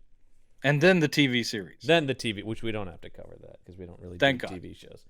I did watch the first season of it, and then I was good at that. Yeah. So they are gonna beat this man to death. Had Doug McClure not gotten involved. Thank God, stand-up Jim Hill Yeah. and his kid brother. They come out here and they start throwing punches against these guys. It becomes a big brawl, and Yeah. there's even a comedy beat where the teen boy that's getting some in the back of the truck opens the back of the truck to see what's going on. Like, hey, what's going on? And a flung body Yeah. hits the window of the truck, which hits him in the face, and he goes, whoops! He goes back. This is still more evidence to me that this was never part of the movie, these characters, though, because it's all in reaction to stuff off Could camera. be. But if she and this guy are total inserts, then explain the ending. She is instrumental. She's the first one that gets raped by the sorry, spoiler alert. She's going to be raped by a fish man.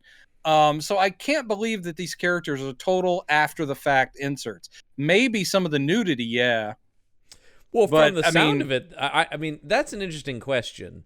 Was there any nudity in the movie before Corman insisted there be? I assume More? there had to be a little. Maybe, And yeah. then Corman said, not enough. Yeah, maybe Which it is was not how he sounds at all. these two were still, like, their stuff was still here, but it's the other stuff that, I don't know. I can just see him as like going, I like everything you're doing, Barbara, but I wonder if it'd be possible to get more of the titties into it.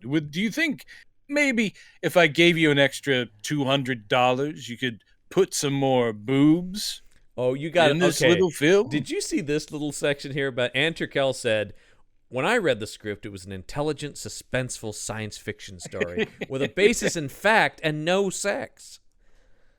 Yeah. Yeah, That's I'm the sorry. movie Again, she signed on the to make. dialogue wasn't rewritten from the ground up when Yeah. Corman wanted more boobs in Yeah. there. This was still a stupid movie. Yeah, Anterkel was outraged when she saw the finished product, apparently. I This was- understand. That makes Yeah. sense. Sure. in fact, what was this here? There was a thing here about her going to the Screen Actors Guild about this movie. Yeah, she and one of the other actors tried to get their names taken off of it afterwards. Not just the director. The Well, director according to wanted this, that. Anterkel was outraged. She asked Hollywood Screen Actors Guild to try and stop the release of the film. She actually tried to stop the whole. Yeah. Which, on what grounds? Like, I mean, yeah, it's what... He didn't violate any SAG stuff. Yeah, he added nudity after the fact, but not against the knowledge or it's consent not like of the people who the are director nude. he hired. She did not have final cut approval anyway. Right, but I'm saying, like, He was from the- within his legal rights to from do the whatever from he the did. actor's perspective, what I'm saying is it's not like he covertly shot Anterkel nude and put it in the movie or something like that. So it's, once again, everything is above board. It's just generally sleazy. Yeah, it's just generally Corman. Yeah. But the idea that it's like, I didn't know there was nudity in this movie, therefore it shouldn't come out. I mean, it shouldn't come out because it's bad, but that's a different I have thing. never been so disgusted in something I was involved with. And Richard Harris is like, I enjoyed it. I found it to be a rip-roaring yawn. I may be drunk, but I thought it was aces. Yeah. Oh, I'm sure if he was ever on set, he and Vic Morrow got up to some stuff after takes. Woo! Yeah. You know it. Vic, what say you and I head to the local watering hole, eh? Yeah, let's tear up Noyo. Uh, Noyo. Yeah.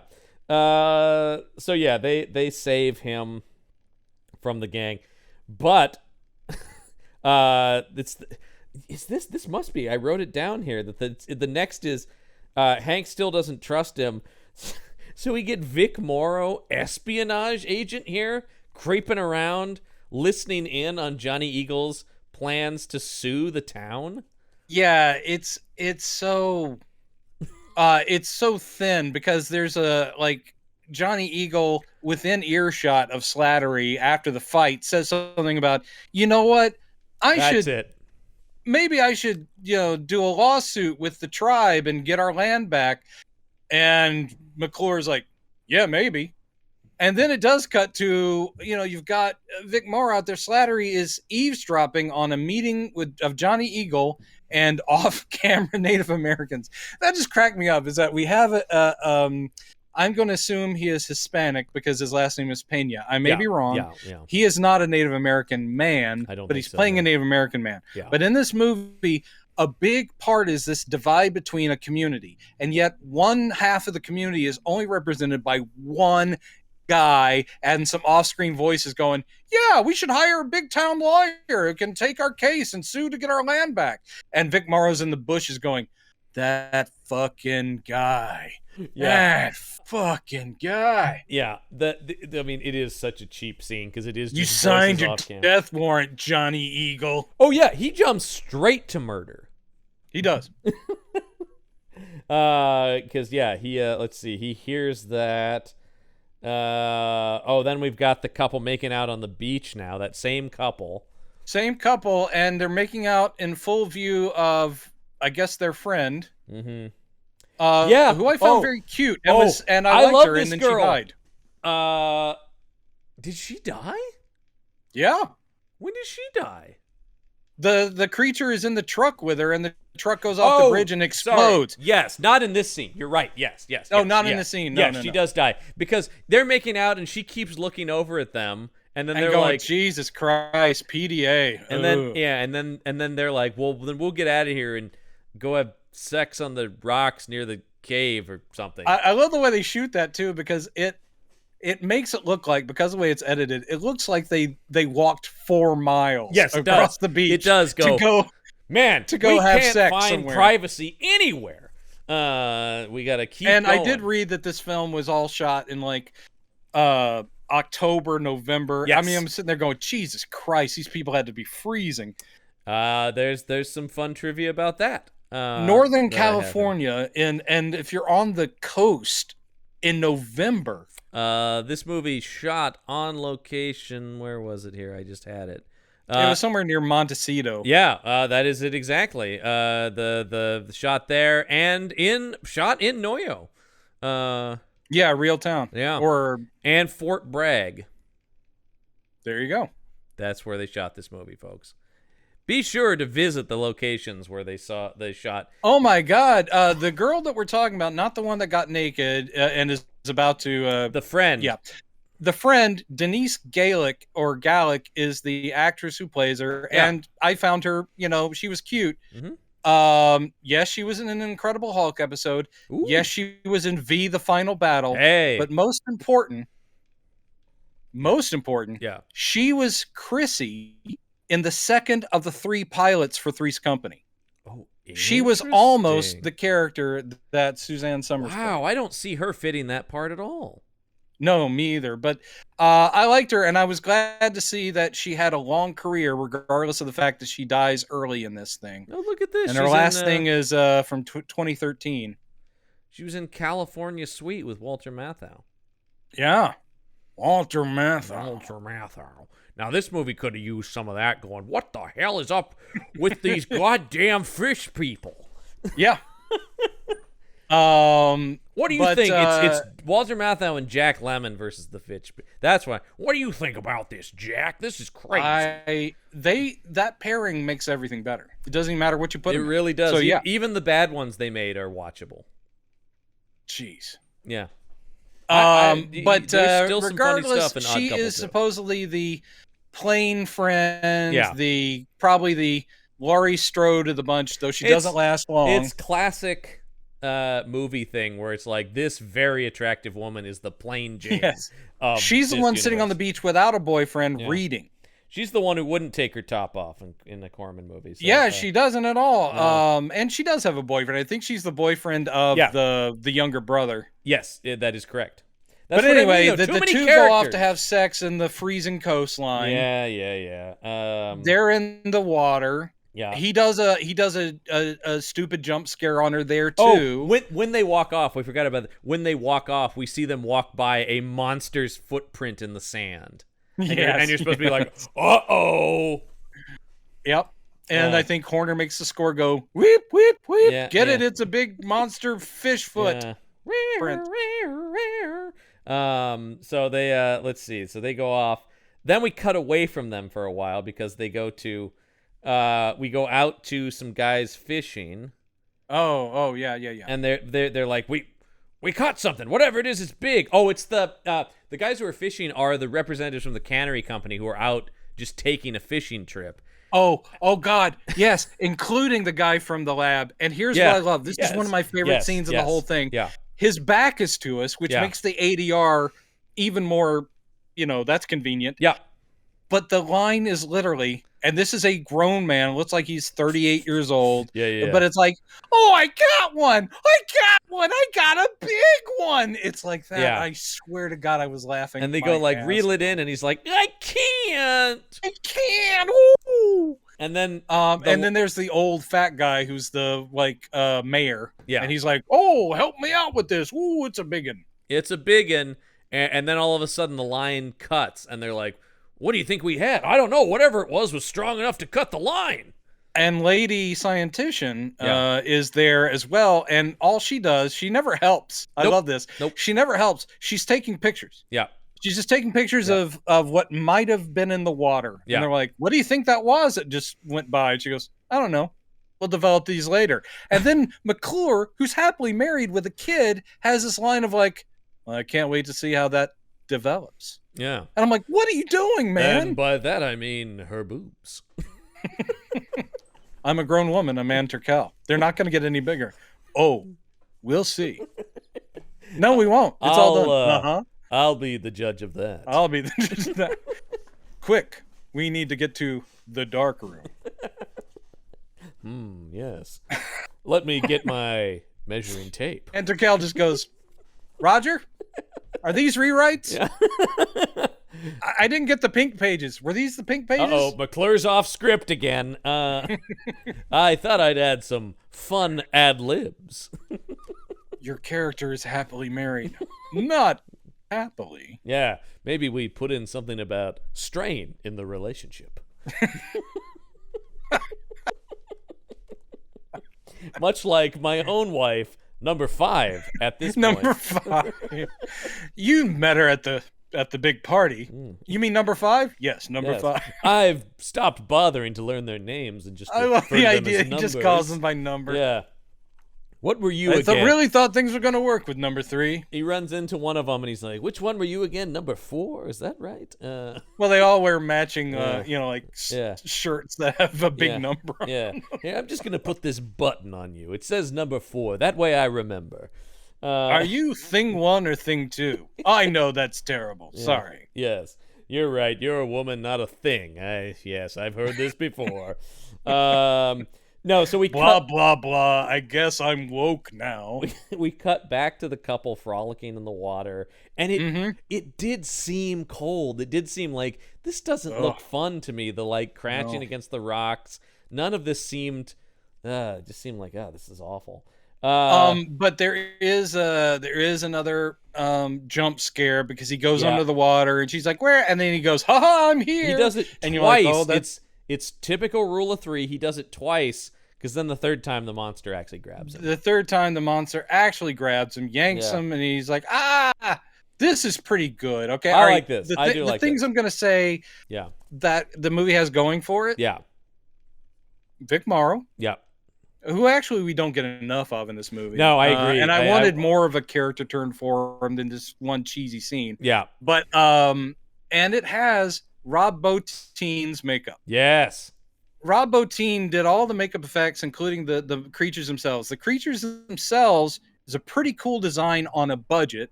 They should not linger. Towards the end of the movie, we're seeing it way too much, and you're like, oh, up close, not so great. But it's not a bad Fishman design. I like it. And when the fish people kill, Rob Bottin goes to town. Yeah. Like in this thing, this guy gets yanked, and when she tries to like save her boyfriend, like, oh, he surfaces, she's like, she pulls him up. His face. Yep. His face is half his face is gone. There's an eye flopped out. Oh, it's pretty good stuff. She abandons him. I mean, she immediately goes, oh, he's dead, and runs off and tries to get back to the shore. Now we know. Then they do a quick cut back to him where he's like, no, wait. Yeah. He's actually moving like, not quite dead. I can get over this, all right? This is survivable. It doesn't matter because within seconds, a fish man is on her and has ripped away her top and is humping her. Now we know this is Corman footage because they specifically said that the shots of bikini tops being ripped off were all Corman. It had to be. Yeah. It did remind me of the Monty Python skit where it's where they were making fun of some adventure like Scott of the Antarctic, and you have Carol Cleveland as the ingenue, and she's like, no, and she's running very cheesily, and she keeps running by thorn bushes and things, and it'll pull off a piece of her clothing. Right. And so every few feet she loses another just to snags of like, oh no, till she's in bra and panties. It's that bad. It is that bad. And my guess is the original version of the movie implied these creatures were raping the women, and then someone would have said it because they do. Right. They're explicit about what Corman's happens. like, no, you got to show it. Yeah. More. I mean, it's titties. Not graphic sex. No, but it's more about fish it is more about titties. Yeah. You got a fish suit guy on top of a topless woman who's like screaming because rape. Yeah. At least they're not playing it like, I kind of like this fish guy. Yeah. Instead, it's all very unsettling. And you're like, did he think this would be titillating? Because it ain't. No. It's just gross. Yeah. There's green ooze. I was going to say, you know what really ruins it? No matter how beautiful these women are, once they're covered in green ooze. It does look like the slime that you used to get like as a kid's toy that would come with like the Ghostbusters action figures or later on, I guess the ooze for the Teenage Mutant Ninja Turtles. Oh, yeah. I had those, man. It's very much like, or the GAC from Nickelodeon, so you can't do that on television. Yeah. I had all this stuff. Though I was not it's a little kid. Younger than me, but I remember that stuff. Yeah. Because I had so much turtle stuff in particular. I'm sure you did. I had the original run. I had the entire original run except for the vehicles and the place. They're reissuing those. One of the companies is making in the style of the original Turtles figures. I like the original because they got really closer to the cartoon immediately after. Yeah. They started getting brighter and their faces got all cartoony, but the originals looked more like the comic, so I love the original run. Yeah. Obviously, I was a kid who grew up on the cartoon, so that's still where I know you did. The nostalgia hits me. Although Heroes on a Half Shell. Turtle Power. Yeah. So anyway, now we got Hank whipping everybody up going, I just heard this kid talking about suing the town. And for some reason, I'm Al Pacino now. I don't know who they say. Unfortunately, though, Pacino, not in this movie, although, my God, this would have been better with him. Okay. Pacino is great. Yeah. I don't know if anything could lift this material. But that's me being a naysayer. I gotta do something about these humanoids from the deep. Well, at this point it's like, why don't we have Samuel L. Jackson saying, I am goddamn motherfucking sick of all these goddamn humanoids from the goddamn deep. He is a guy who can elevate at least sections of trash, and I think Deep Blue Sea is a good example of that, actually. Oh my God. Well, only if they do, like it would be if they had him in this film, they should have him killed mid-sentence. Yeah. That was a brilliant thing they did in a terrible movie. That's the thing with that movie. I just watch it up to that point and then go, nope, I've seen the best part. Yep, exactly. Off it goes. All right, so It's the next day at the docks. Johnny comes up to thank Jim for, saving him from being beaten to death by an angry mob. And he's got some Rob Bottin, big old puffy, beaten up face. Yeah, it's makeup. The Rob Bottin makeup in this movie, as we talked about, is great, but it also is such a thing. Like in a lot of these movies, it's where it's going like, oh, it's too good for this piece of shit. Yeah, Bottin's too talented. It is pretty much. It's effective because you're like, shit, they did beat the crap out of that guy. And it's fairly consistent through the end of the movie because we're only dealing with a few days. Yeah. But it is funny to watch from shot to shot. Sometimes it will change. It'll change shape or color, and you're like, oh, they couldn't quite get the continuity right on this makeup. So the big thing here is he goes, thanks for joining me. And Doug McClure is like, well, as much as I didn't want to see you die, I'll have you know I am still for that cannery in town. Yeah, they really they make him actually I mean it's not high praise, but I appreciate the fact that he's like, look, beating up the native people is wrong and blaming them for things is wrong. At the same time, I really do want that cannery. It's really going to help us out. Gentlemen, this is no way to get a cannery in town. Again, you insist on giving Doug McClure any kind of charisma, and that's wrong. It is wrong. Well, I'm painting a better picture of the movie because it would have been much more entertaining with that energy in this part. It would. Like, yeah, I'm just a local fisherman. I'm just trying to get by and catch some salmon. Salmon, ladies and gentlemen. The amount, every time they said salmon, it was like a little stab to me. It was like, ugh, that's just wrong. The same way that every time Marlon Brando says krypton in Superman the movie, it's like, wrong. Yeah. It's wrong. Yeah. In another way, now, in the case of Brando, no one had the, I mean, not even the great Donner had the chutzpah to say, no, Marlon, it's Krypton. Man, but here, I can't imagine that this director lady didn't just go, hey, can we decide that it's salmon? Everybody, can we all just say salmon? McClure, put the beer down and say salmon right. Never. Set down the red plastic Solo cup. He literally is carrying in about 3 scenes. I do love that where he's just like, I'm not even going to bother. I'm keeping this in my hand, all right? What are we rolling already? It's in character. This guy drinks. Come on. Fill me up. Let's get a refill over here.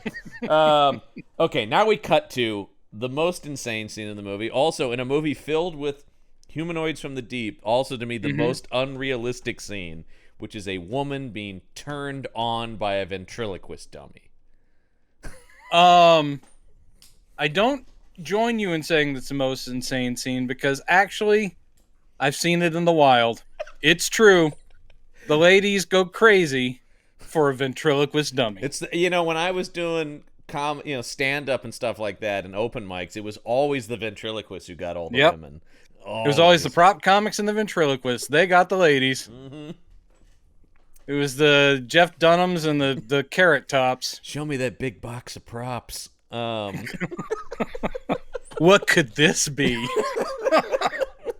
You'll never believe the. Oh, it could be like this, or it could be like this, or look at. Oh God! Why did he turn into Cosby? That's true. What's Cosby, the fling? world famous prop comic. Yeah. And, I don't know what's happening with this here. And noted ladies man, of course. Yes.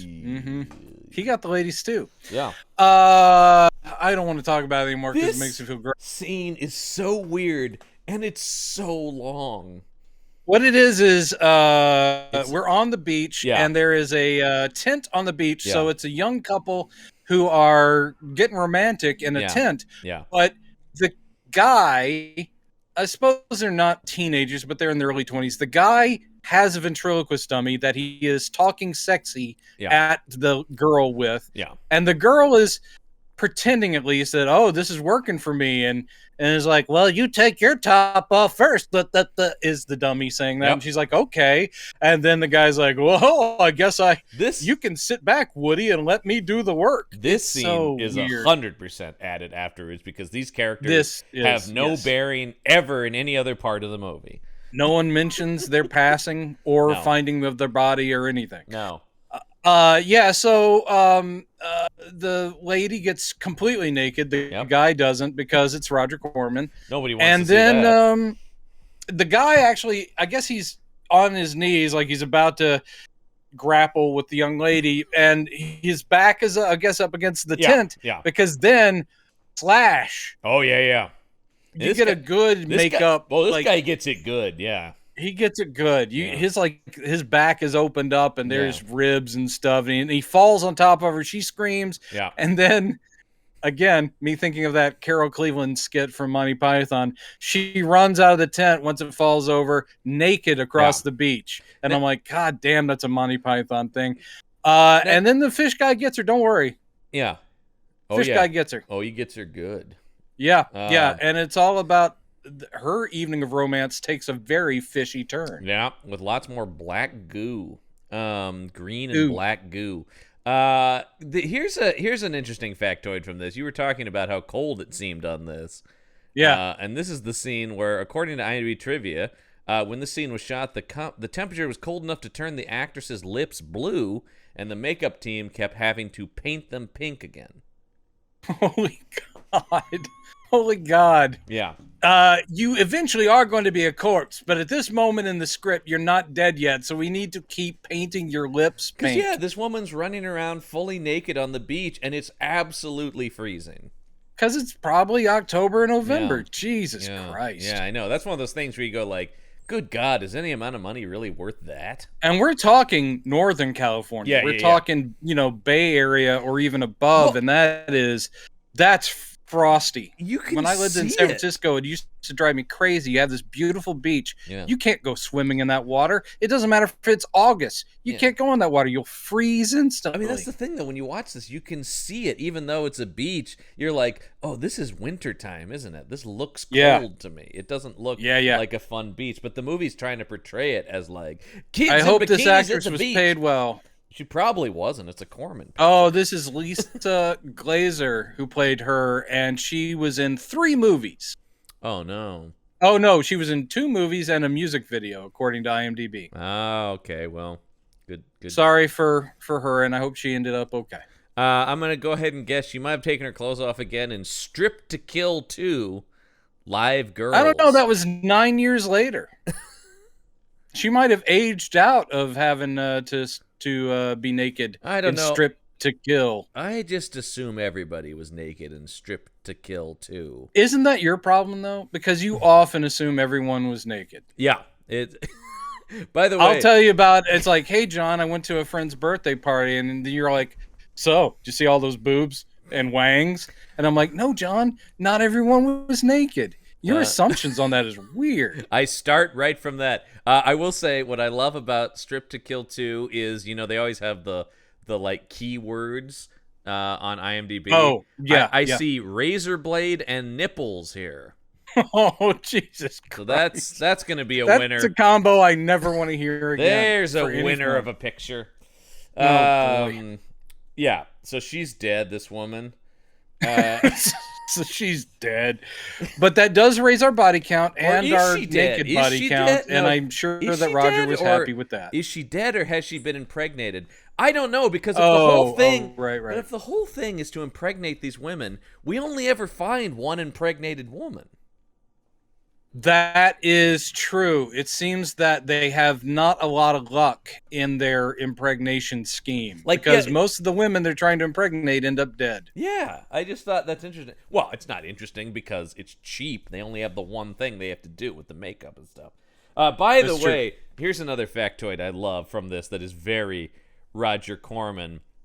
The fact that, especially at the end when all the humanoids are attacking, right? It is noted you only ever see 3 humanoid creatures together in the same shot. Yeah, because they only had Well, three suits. as this pointed out, they only had one functioning suit and two others that could be shot from certain angles. So, Jesus. so it's one suit we can get close up on, and two that if you turn to the left and put them over there, it's okay. High quality production. Yeah. And because it always is, there always is like one in the foreground, and then maybe some others about. God. Yeah, that's what we're dealing with here. I don't think there is a budget listed for this movie, but cheap is what it is. Yeah, I think that is all you need to know. I can't imagine ever going to Corman for more resources or something on one of these things. I think craft services was those Safeway meat and cheese platters. There you go. I think that was literally it. And you get one, and that has to last through the shoot. Yeah.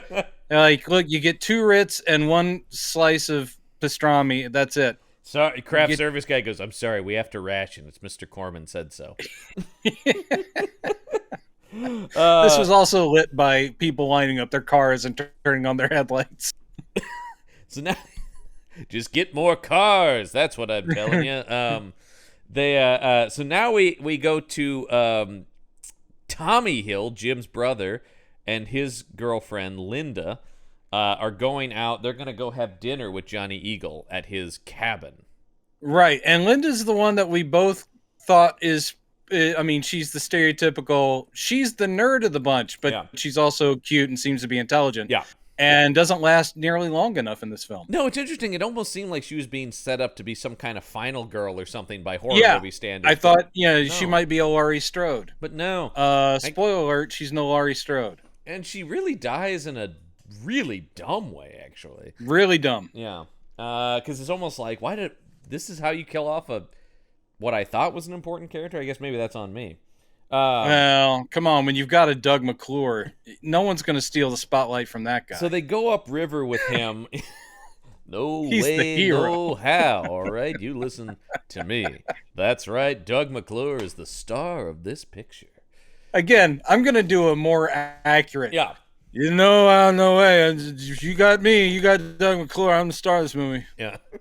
That's more accurate. Sorry, everybody. Hey, whoa, pal. Nobody outshines McClure. McClure comes to play. Now, where'd I put that red Solo cup? That had my whiskey in it. So they go upriver with him in his boat to his cabin, and he goes, "Well, if you guys want to clean some fish, you can have dinner with me up here." Great. Who would turn down that invitation? Well, they're all fisher It's a fishing people. town. This is a fishing town. It's a They're all like, cleaning fish? That ain't no big deal. But just behind them is Hank and his boys. Hank and his boys, they're all hiding out. They're being all stealthy like. Mm-hmm. And they're filling up Molotov cocktails. Mm-hmm. And I think one of the guys does go, gee, isn't this a little far there, Hank? Yeah, they're like, well, I know you want to discourage Johnny Eagle and the Native Americans, but this is kind of like murder, right? Gee, Hank, I think this is murder. Is anybody else? Because this seems a lot like murder. Yeah. Merriam-Webster's dictionary defines murder as... Oh, no. Because earlier Hank had said, what are we going to do? He goes, we're going to deal with him. Yeah. Yeah. So this is them dealing with him. And by that, I mean burn him to death. Word. Like, it's almost like, Jesus, just shoot him at a certain point. But maybe they could... this would be explained away by something like gas leak. Yeah, you know that Johnny Eagle, he was never careful with his natural gas pipes. This is, of course, a wooden cabin, and these Molotov cocktails are highly effective. Oh! They're extremely effective. I'm sorry, did they fill these with nitroglycerin the way this thing goes up? This thing goes up. It doesn't, because when I think of a Molotov cocktail, I think of it hitting and spreading fire. Right, exactly. Here, they throw these, and this place explodes. And it also gives us a cool action-y thing of Johnny Eagle and Tommy and, what's her name, Linda? Yeah. doing like a dodge out of the way of the fireball thing. Look out! Where it's like, God, it almost got us. Yeah. And then they start trying to save the cabin with Yeah. a water pump water hose Yeah. that's connected to, because we should also explain, Johnny's cabin is right kind of on the banks of the water. That will be important. That will be very important. He has a little dock. So they tell Linda to get in Johnny's truck and go to town for help, while the two guys. Tommy goes, take the truck and get help, and she's like, I'm on my way. And the two guys are trying to put out this blaze with this hose that's connected to the dock. Yep. And Tommy, Johnny Eagle is working the hose. Mm-hmm. And Tommy is down by the water where the pump is. Mm-hmm. Uh-oh. There's something in the water, Did John. you say water? That's never good in this movie. It's never good. Well, actually... He gets the whole, like, oh God, oh, something's got my leg. No, oh, no, yeah. It's because... I love this scene because it's all just like, fire, explosion, also monsters! Well, it reminds me of the boat at the very beginning, but where it becomes this, it is like a...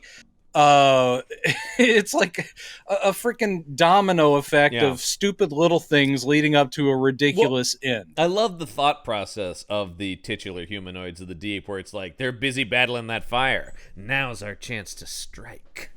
Yeah, they're actually very canny. No pun intended. Well, they do talk about they have these huge brains, right? When they're doing the autopsy. That we actually see. They're kind of poking up out of their skulls. So they are extremely intelligent, which...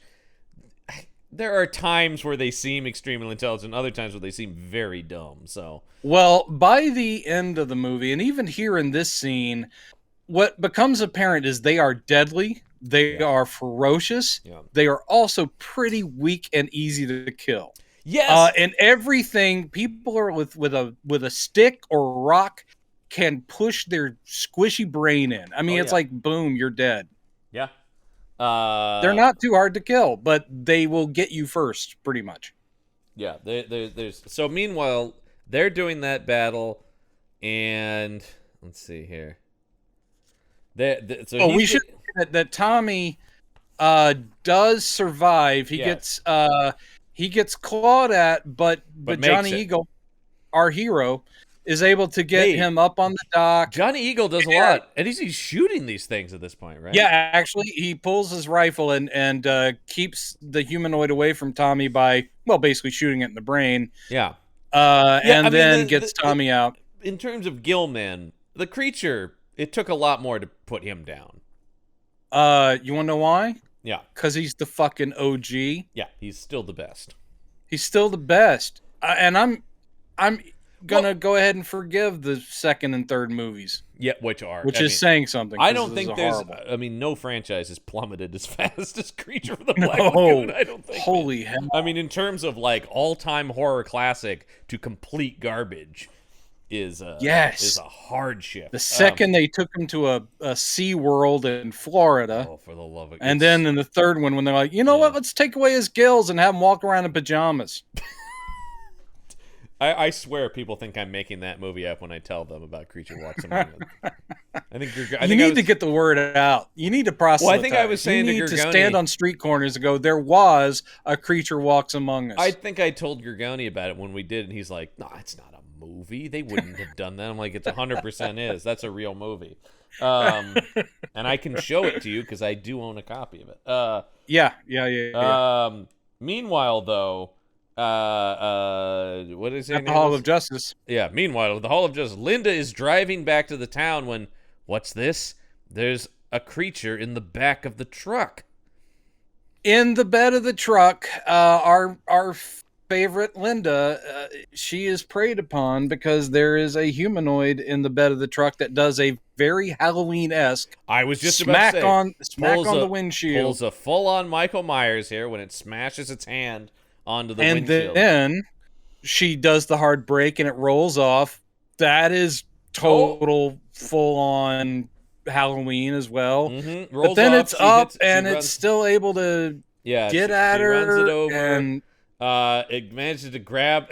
I don't know. here's the thing I don't understand. She rolls over it. The other one went Yeah. down pretty easily, seemed pretty squishy. Oh, there were two of them. That's Yeah. right. There were two. Yeah, of them. then there's That's right. two of them. And this one is back there, and he just punches through the back of the truck and grabs her. But this doesn't work out well for him because that causes her to then drive off a bridge. And once again, the truck explodes, I think, while it's still falling.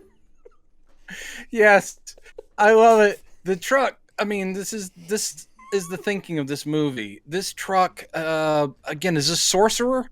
This truck is full of nitro as well because it just goes. It's ridiculous. It's just Corman going, need more. Yeah. Damn it, Brandon. Now you're making me wish I was watching Sorcerer, though. I am very sorry. But that is essentially the whole thing, is that it's also stupid too. That bridge maybe 20 feet. Yeah. Am I saying that she wouldn't have died? No, it's but possible. When it hit the water. But the thing I love is, of course, once again, it blows up mid-fall. Yeah. And Linda's gone. Yeah. She's gone, man. Yeah. She's gone. Yeah. Anyway, Johnny then drives the injured Tommy back to the dock. Yeah. And they are, they have no shame or fear of being laughed at because they immediately start telling people, there are fishmen monsters. And everybody's like, what are you talking about? But that scientist lady happens to be here. And she's like, wait a minute. What did you say? The brilliant... No. John, again, I hate correcting you all the time. It's more like this. Oh, no. What did you say? Yeah. Are there fish people out there? Okay. They're fish people? Yeah. All right. Anne Turkel with her amazing line readings in this movie. Yeah. Incredible. Hank, of course, goes, well, it must have been those damn fish people that probably blew up his cabin, too. Love that. Love that immediate Vic Morrow, like, that's probably the explanation for that as well. Yeah, certainly wasn't me and my boys. Doug McClure, not buying it. He doesn't. That's right. I think I know who blew up that cabin. It was the man who just last night said, we're going to deal with that man. I know. That's Jeez, premeditated so murder, clever. pal. You need to check yourself before you wreck yourself. Oh, man. We never did a full-on 50s decade episode. That's where we would hear a lot of guys who sounded like that. Yeah, we would. I mean, there were some in the Universal movies. I always talk about that doctor from Abbott and Costello Meet Frankenstein as being such a piece of wood. What? Well, I mean, but that's also just hero voice. That's kind of it. It's just sort of general hero voice. Yeah. And that is... I don't necessarily have what humans would call a personality. It is, and it very much is brilliantly played by Billy West as Zap Brannigan, is that guy. Of course. Leela. Yeah, but much creepier, of course. Right, yeah. Just that guy's a full-on perv. Kiff, take a note. It's so great. Have you pressed my shorts yet? The scientist woman is like, no, you have to take me down to see the evidence of this creature. I'm trying to do my best. Enter. Yeah, I know. It is hard. See, that's how good you are. Yeah, is that you can't even lower yourself to sound like this bad of an actor. It's just my instincts are to play it with some form of human emotion. Yeah, and an inflection. Yeah. I don't know anything. Literally giving it anything. I'm just such a pro, Brendan. So she goes with Jim and Johnny, and she's like, I want to take photos of where the attack was. And they find a place where the creatures must have been hiding under this dock. And they establish, she goes, obviously they're nocturnal predators, which means that, but I'm going like, no, they're not. We've seen them attack almost exclusively in the day, except for last night. Yep. Yeah. Her big gotcha or where she figures things out is she goes, I never realized it before, but there are caves all over here. Yeah. Wow. 5 minutes in a boat out from shore, anywhere along this coast, you go, oh, look at all the caves over there. And also, she does a sketch of the monster based on Johnny's description. I know. Does it look something like this? It's ridiculously on point, and you're like, stop. She Yeah. can't. Oh, I mean, but we do find out a later little that illustration too. yes, she's also very much involved with the creation of them. So Yes. she's totally fucking with them. She knows exactly what they would look like because she knows they're frog salmon blended creatures. Frog salmons, yes. Frog salmons. And over here, I've arranged this table for the frog salmons. They'll be sitting next to the white fishermen's. Oh no, you can't. They've never gotten along. No, I know, but it should make for a very interesting party. The frog salmons are here for Hanukkah. Oh, good. So she goes, well, what this means is they probably aren't hanging out in the river anymore, and they've gone out to ocean. Cut to, we're on the boat out in the ocean. Yep. And they're fishing for it now. And they think is dumb. They think they get one, but it's just a salmon. And I love it. It's McClure goes, I never thought I'd be pissed to see a salmon. As he chucks I never thought I'd fish. be disappointed that I just got a fish. Yeah. Normally, that would be my livelihood, man. But in actuality, it's not at all what we're looking for.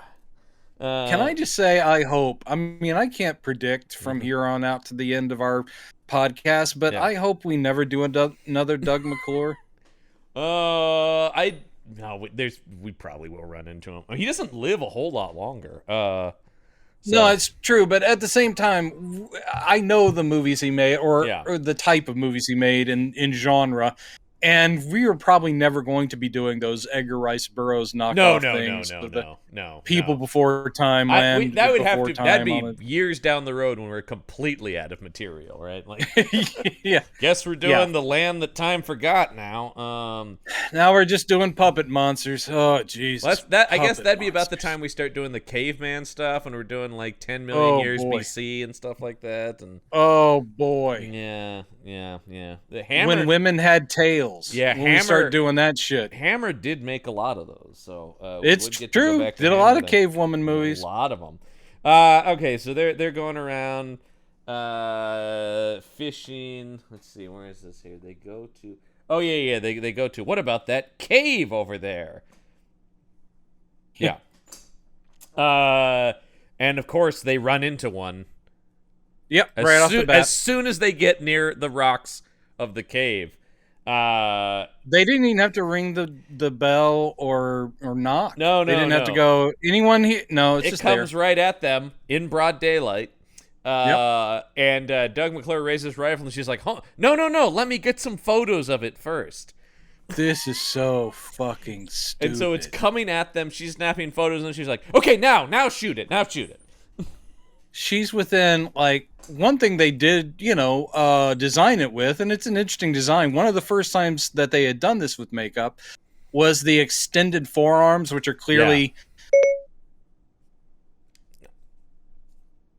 built these long arms for these creatures, and she's within 5 feet of them snapping pictures going, no, don't kill it yet. I'm just like, stupid, dumb, dummy. But it works out okay for her. Don't worry. She's a scientician. She's a scientician. She knows what she's doing. And he just lights this thing up, man. Mm-hmm. And now they have one to show people. Yeah, perfect. Throw her in the boat, Johnny. He shoots That's right, her. I'm saying this one's a lady. Even though a lady fish person. Oh no, a lady fish person. Hold on. Sexy. I'll have to seduce this one.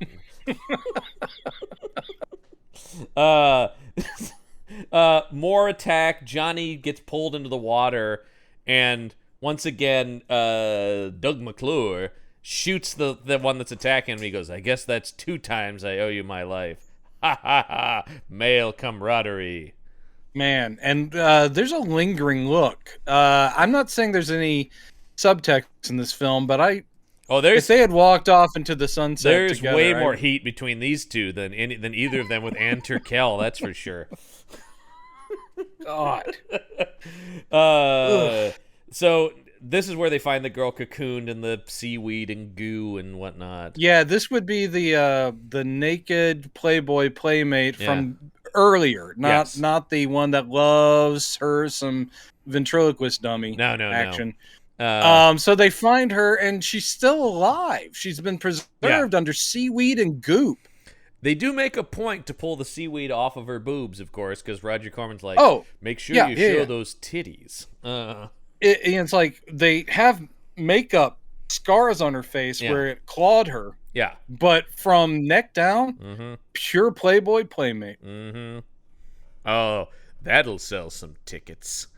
It did. Cha-ching. By the way, July 1975 Playmate of the Month, I see here. Specifically. Oh, good for her. Yeah, if you want to look that up, folks. That We're doing a service. Oh, she was also in an episode of Vegas. Oh, Dantana. Oh, I do love Vegas, and I think I've talked about before that I do have the full box set of Vegas. I can't believe that, but I watched it on television as it aired. I am a Robert Urich fan. I have most of the box sets of his shows. I'm not going to mock for TV. He was about as charming as it got. Because I do have, and actually what was a favorite of mine as a kid was Spencer for Hire. Of course. Yeah, that I have. And then the spinoff Hawk. A Man Called Hawk? Yeah, love it. Man Called Hawk. And I also have the 4 movies that made for TV movies they made as well. I was a big Spencer fan. Damn, you really are. I love Spencer. And I love the books, too. They find this girl cocooned, and of course, just as they're like, oh my God, she's still alive, right? One of these things just pops up out of nowhere, like he was late to the attack party. Yeah. Only so Johnny can turn and out of nowhere have a spear gun that he shoots this thing with. Yeah, I was like, wait. Establish that, okay? It's the rule. You have to have at least shown it in his hands, or show him take it off a boat. I mean, as happy as I am, because like a spear gun is one of my favorite weapons to see in a movie. Yeah, I know. Going back to your Bond thing, Thunderball, man, that moment when he just turns and casually shoots that guy over his shoulder with a spear gun and says, "I think he got the point." Sticks him to a tree. So good. One of my favorite. And he strikes like thunder. I mean, it's not one of the best Bond themes, but Tom Jones just goes for it. Well, you know the story on that one is if you listen to it, they're fading him out on that last note. Yeah, but you can hear he fainted. He held the note for so long that he faints, and if you listen to it right at the end, he goes. Oh! You hear his voice go down right before he's about to drop. And then if you listen real close, you can hear his body hit the floor. No. Yeah. Oh. And then somebody goes, Tom, actually, oh my God.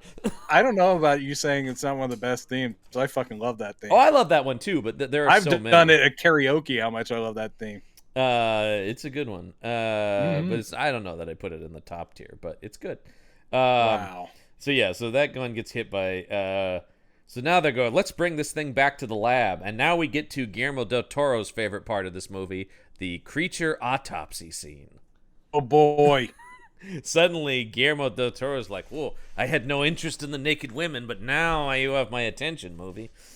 This is where, the Shape of Water kind of started, was right here. I was thinking about this. I was thinking about the Shape of Water because, number one, it is unquestionably the best sea creature movie. Without any doubt. Oh, Creature. I mean, from the Black Lagoon. It's really just those two that are legitimately good, though, right? Like it is true, and it is true. And sea creature movies are hard to do well. And Shape of Water is almost his pseudo fan film sequel to Creature from the Black Lagoon in some ways, which is great. I would also throw in Hellboy just because of Abe Sapien. Oh, well, sure, yeah. I mean, Guillermo knows how to make a sea creature likable. Yeah, Guillermo basically was looking at Doug Jones in the Abe Sapien suit going, I wonder if that thing can fuck. Yeah. Well, I did think about this, though. Of course, these aliens have no junk, obviously, right? They got no junk that we can see. Right, yeah. But I like in Shape of Water is the only thing that indicates, like, well, where would his penis be? They actually discuss it in that movie. Oh, yeah, of course. Yeah.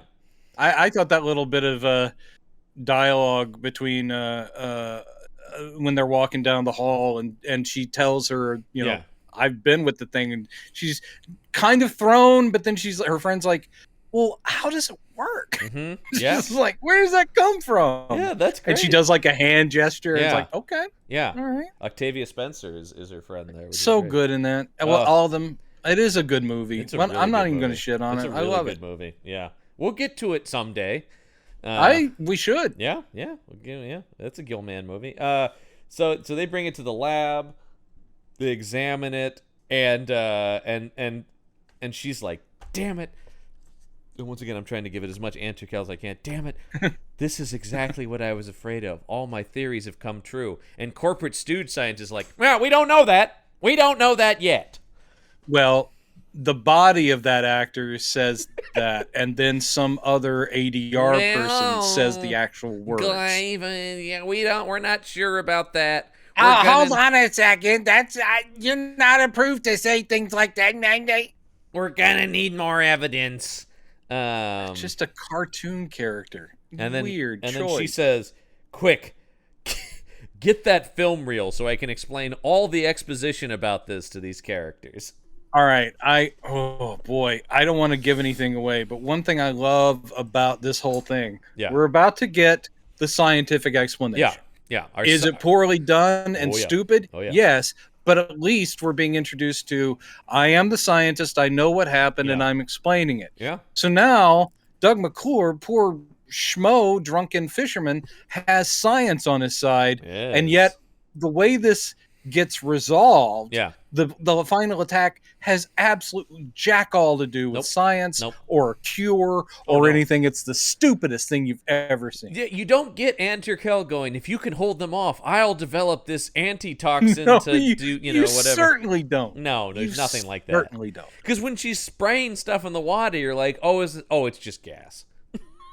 And literally it's just like, light that and send them all to hell is what Doug McClure says.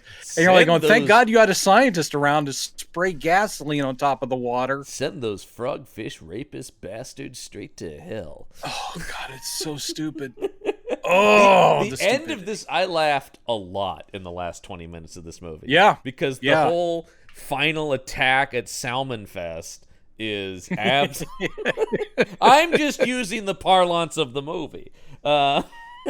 Well, we haven't even gotten to Mad Dog Mark yet, so we gotta hold on. The character I would play in this movie, hey, it's Mad Dog Mark here, down at Salmon Fest. God damn it. Yeah, so they explain this whole thing about they put fish DNA, or they put frog DNA, mixed it with fish. Don't do that. They do the same thing in Jurassic Park, and it doesn't go well. She has some dumbass name of the formula. It's like DNA Formula 5 or something. It's like DNA 5. We mixed it with tadpoles, and we were able to, they evolved into frogs within a week. Yeah. And they're like, damn. Why would you want to do that? It's like, well, you don't understand. We just speed up the propagation, so we can do that with the salmon.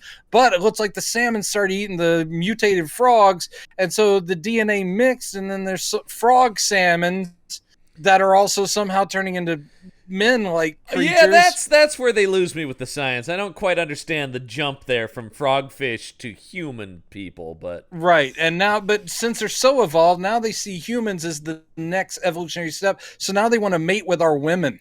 And kill the men, which they see as competition for the women.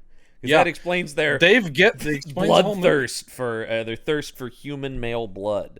And their very, I'd say, small idea of what an attractive human female is, which tends to be Playboy playmates or large-breasted photo models. So they've got a type. We like a well-endowed gal. the frog salmons, they like them. Well, and their first thought is, even before they get to any kind of sex, is like, let's see them boobies. Wait, are they robots or frog salmons? I wasn't quite sure what voice to give them. Let's see them boobies. I think they would talk like mermaids from He-Man. Yeah. That's good. Let's see them boobies. All right, that's the most disturbing sound clip anyone can pull from the show, probably. And I guess probably my new ringtone. People, if you're expecting a phone call from me, you might as well put that in there. There you go. Go ahead and use it. So yeah, they explain that. Then now it's time, and they're like, well, wait a minute. Oh my God, I think it is Doug McClure's like, wait, the festival's tonight. That's when they'll attack. Didn't we just have some sort of community dance in a dance hall? God damn it, old woman! people playing It's a piano? whole week of festivities. It really is. This There's a carnival. This is Salmon Fest. We learned that from our good friend Mad Dog Morgan. Is it Mad Dog Morgan? Oh, what was it? Am I wrong about I thought it was Mad Dog Mark. Oh, maybe it's Mad Dog Mark, and I put that in. No, it's Mad Dog Mike, because he's Mike Michaels. Good, we're both wrong. Played by Greg Travis. Greg Travis. The great Greg Travis. Oh, wow. Shit, this guy plays Andy Warhol in Zack Snyder's Watchmen? Of course. That's interesting. That's an odd credit. It's odd that he had a credit after this guy's worked pretty consistently in small roles, like on TV shows and stuff. And he's in the remake. They brought him into the remake of Humanoids from the Deep. Oh my God! No, he's listed as Porter, but at least they thought it would be cute to bring him in there. Oh my God! It's Mad Dog Mike. This is hilarious. Is there anybody else in this that did the remake? Oh, I don't know. Let me see. I just want to see if we have any returning cast members here. I will say that we are under no obligation to cover the remake when we get to the 90s. That doesn't mean we won't, though. Oh my God, Walton Goggins is in the remake. Holy shit, Emma Samms is in the remake. Clint Howard is in the remake, confirmed. It seems Season Hubley. Wow. Barbara Niven. These are names. Yeah. I don't see anyone else from the original. Yeah. By the way, my dad went to high school with Barbara Niven. No. Yes, he did. All right. Didn't know her. I have a new respect for you. As he said, didn't know her. She was always a cool, popular girl. Oh, and indeed, on her IMDb, born in Portland, Oregon. Yeah, they went to David Douglas High School together. I think she was a couple years older than him, but still. She was Barbara Lee Buchholz back then. Yeah, and she was the cool, good for pretty her. Popular girl, apparently. Of course, yeah. of course. So my dad never interacted with her, but I mean, my dad will tell you he was not, not nerd nor cool, just kind of, general guy.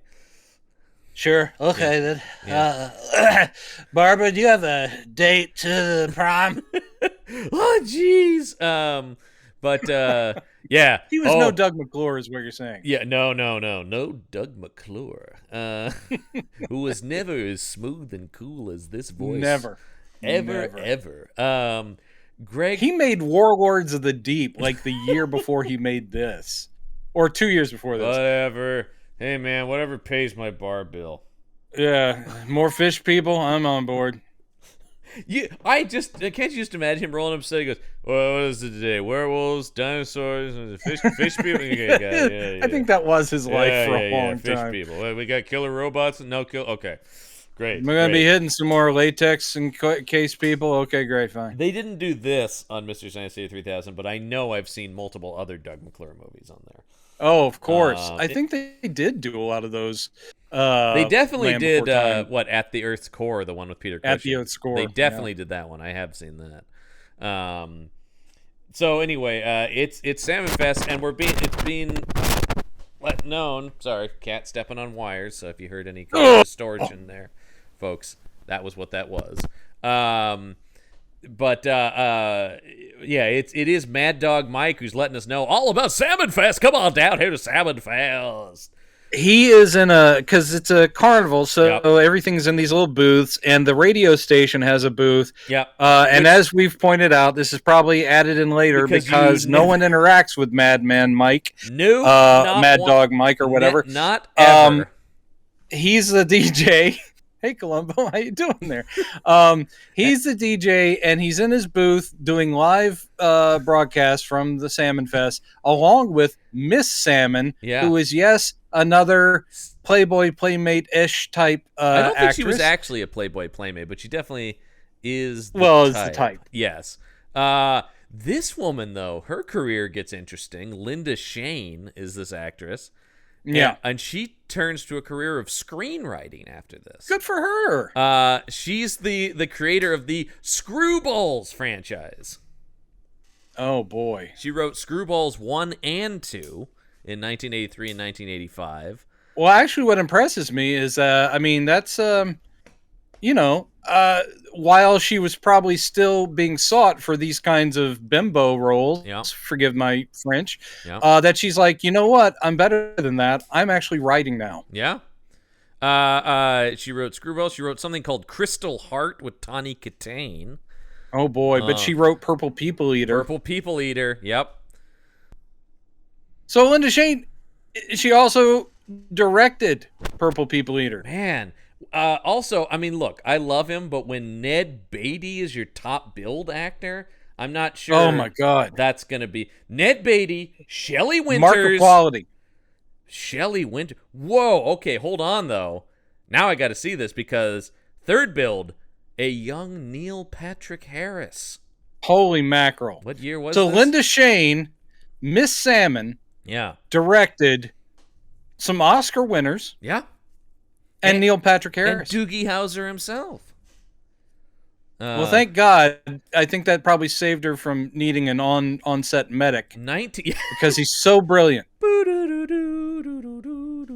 Except for he kept writing long journals on his PC. I loved that show as a kid, and when I went back and watched it as an adult, still very delightful and fun, if a very silly premise. But the thing is, like, those are agonizingly slow how he types because they're having you follow, and you're just like, oh my God.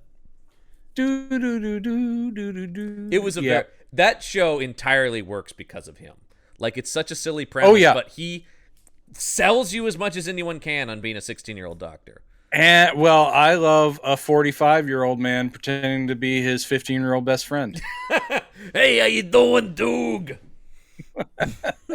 Oh my God, her directing career is insane. We'll leave it at that. But Miss Salmon is in a bikini. Yep. And I mean, Linda Shane, I'm glad she had a career after this, but she looks like the Cinemax type lady. Yeah. She's in a bikini. Mm-hmm. She has a sash proclaiming her Miss Salmon. Yep. And she has a little tiara. And Mad Dog Mike. And she's just giggling at anything Mad Dog Mike says. Yeah, Mad Dog Mike. And he is aggressively hitting on her. Yeah. And also, he's a terrible DJ. Yeah. And the radio station is something like WFSHK or something like it's W Fish. Yeah. Oh, that was really good. They really thought of that. Yeah. That took some time. By the way, this was Linda Shane's first role in a film. And her only on-screen nude scene, according to IMDb. I do like this. She said years later... Well, like we said, she got out of there. Yeah. She said years later she was incredibly nervous about pulling off her top in front of so many guys in the crew, but she did say she was glad she didn't play a victim like the other actresses. She actually gets away from the monsters. It is true. Yeah. I found it weirdly funny. And again, like you said, this last third is very funny. Yeah.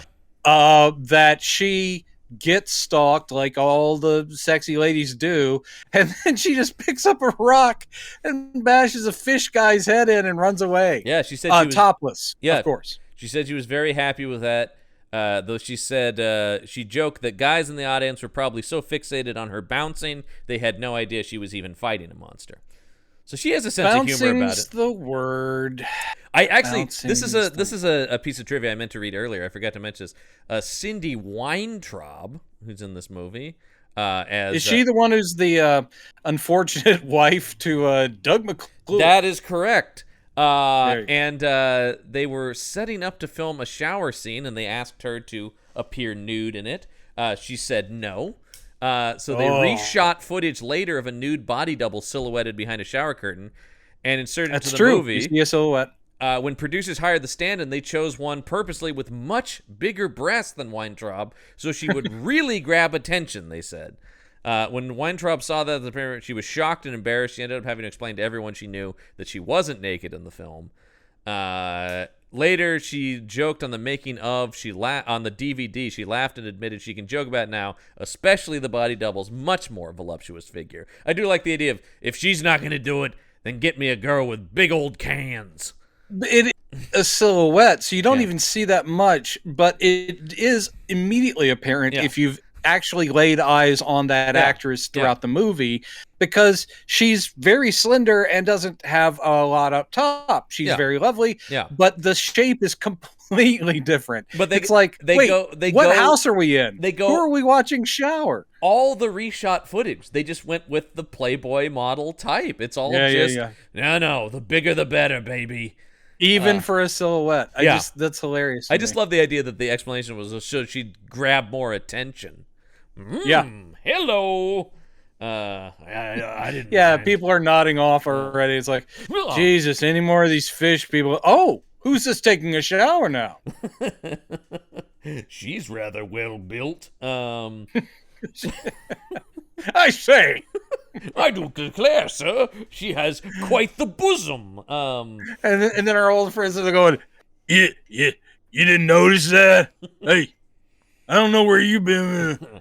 I'm watching since the beginning. I haven't missed a single second of this picture. There's something about the water in that town. When you take a shower, your tits get bigger.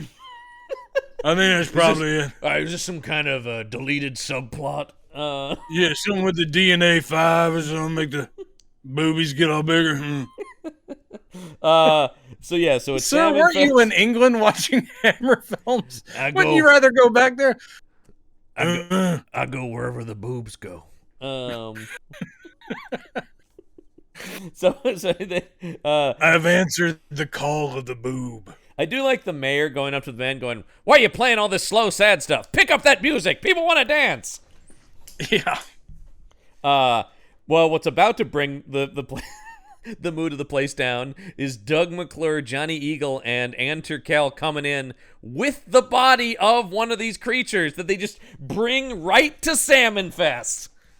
They literally, I mean, it's like Johnny Eagle with his dog. They walk into Salmon Fest with their children and old folks, and everyone's having a great time. And they come in with this plastic bag and basically go, "He wasn't lying about the fish people. Go ahead, open that thing up." Check and of course, this shit out. Slattery's there. And they open it up, and there's a fish guy. Yeah, and they're like, "Oh my God, fish people! I didn't believe it, but it's true." And then of course we need to call off this Salmon Fest. Of course, in the classic pacing of this movie, immediately after they discover fish people are real, one bursts up through the dock. Yeah. And then, I don't know, because we only see him in sets of 3, like 50 attack Salmon Fest? It seems that they get swarmed by fish people. In reality, always moving in groups of 3. People. Yeah, always moving in groups of 3. And they do some very quick damage, just slashing people, but also they knock one of the docks over. It becomes a real plot point for 18 different characters falling down the sloped, broken dock and ending up in the water with the fish people. It turns into Vic Morrow's big action set piece in this thing. Yeah, I have. I mean, only in retrospect does this scene really bother. Because it has Vic Morrow have a hero turn at the end. Yeah, out of nowhere. And he saves 2 children. Yes, he does. In Twilight Zone, he played a horrible racist bigot who has a hero turn in Vietnam, saving 2 children. Yes. Only, of course, he and the child actors died. Can I say on set. It is insane that movie came out. Like, that is wild that actually... Because, like, this thing that just happened fairly recently, another awful on-set tragedy, like, Alec Baldwin's been pretty clear, like, that movie's never getting finished and will never be seen by anyone. Like, they're not coming back to that after that. Right. Nor, I mean, which is totally I don't fair. know what the thinking was, or other at least than that section, because the whole movie was sectioned off. Maybe they could have, I don't know, But it cast a whole. I mean, you can't see that movie without thinking of that. You can't, because that's the scene up to a certain point is still in the movie, because you have to have the rescue. Yeah. So all you can think when you're watching that is literally seconds after what I just saw, those people are dead. And that's horrible. Right. Yeah, it is. Well, that's a downer. But anyway, in this movie, he at least survived, as did the children actors that he saves from fish people. Let's be honest, not the most thrilling stunt you've ever seen in a movie. No, and yet, of course, anytime anyone is hanging on by their fingernails on that slanted, broken dock, it's a slanted they're piece of trying wood. to make it seem like, oh my God. And Horner's really giving it like, bum, bum, ba, like. They might lose their grip and slide like 2 feet into water where a fish person might get them. Although it seems like most of the fish people are up on the pier killing everyone. Yeah, they're literally they're kind of just stalking around. They've got this hunched over sleeve stack walk for you fans of Land of the Lost. At this point, my notes are just individual kills that happen here because there's so much chaos. I'm not going to bother to write. It is just chaos. And here's an IMDb thing that I did pick out and then was happy to see someone mention. The screaming, the looped screaming of the people at the carnival is 10 seconds long and just loops. If you're watching the scene goes on for like 8 minutes. It's a long ending thing. You're hearing the same looped group scream every 10 seconds. Yes, that sounds about right. Once again, we're just like, just keep looping it, says Corman. Yeah. I'm not paying for any more screaming. That's all the screaming you get. I guess we'll loop it. The two things I did write down specifically were the carousel massacre. Mm-hmm. Because they get onto the carousel and it's just going around and around, and you see the monsters get up there, and then when it cuts back to it, it's just bodies on the horses of the carousel. Yeah, that's pretty. Yeah, good. I know. That's pretty good. Those people never had a chance. You can't get off those. Oh wait, you can easily get off those horses. And of course the beauty queen who gets her top ripped off but manages to escape. But the highlight here is the thing that's different in this from other releases, which is the dude's head getting torn off of his neck, which kind of rules.